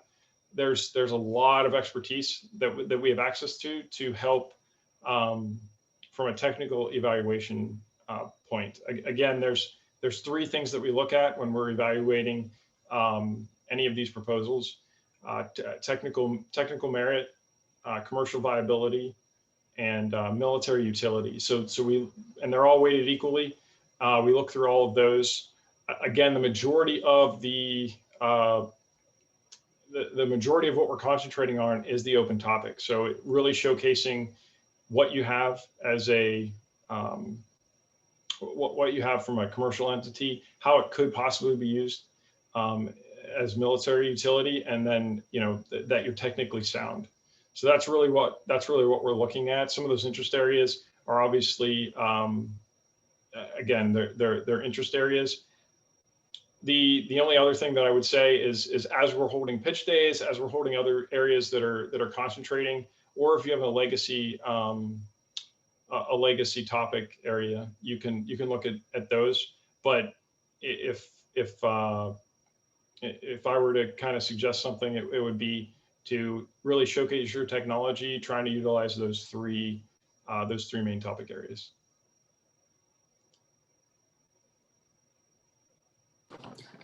Okay, well, I think that wraps it up. And I do realize that, yes, you went long, but we absolutely say that's okay. So I appreciate your time and Colonel Diller's time today. And thank you so much for AFWERX's participation in the event. And also to Marissa there for helping us coordinate today. We really appreciate your involvement and support of the event today. So that concludes our program for this afternoon. We are ending now on day 2. So I hope that the attendees from yesterday and today, I hope you were able to take in a lot of valuable information. I know that the organizations that we worked with to prepare this event, they really wanted to try and get out the most useful and valuable information to you as possible. So I know it was a lot of content. Again, as for the slides and the recording of the webinar, we are working approval on each of the slide presentations and the posting of the recording of the briefings. So as soon as we get a green light for all of those, we will let all of you know how to access that information and view that. So again, Thank you for attending. Doolittle Institute, you can keep track of any events that we are hosting or supporting. We're the Innovation Institute for the Air Force Research Laboratory Munitions Directorate. So if there is anything that we can do to help support industry partners engage as far as weapons technology is concerned with the lab, please reach out to us and let us know. We work very closely with a lot of the scientists and engineers in the lab here at RW. So you can check out our website at doolittleinstitute.com. We have Facebook page, LinkedIn page, Twitter, all of that stuff. We have an events page, so you can keep up with, we often hold public events such as this one. So check it out, and you can also sign up for our newsletter on our website, we have an excellent marketing director, Lacey Pyle. She will not flood your inbox, I promise. And the newsletters that she sends out, they're actually really cool and have some good information in them, and will help you keep track and also provide links to our sister hubs through the DefenseWorks network.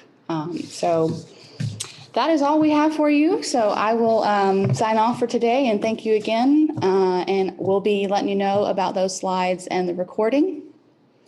And if you have any other questions, you can email me directly.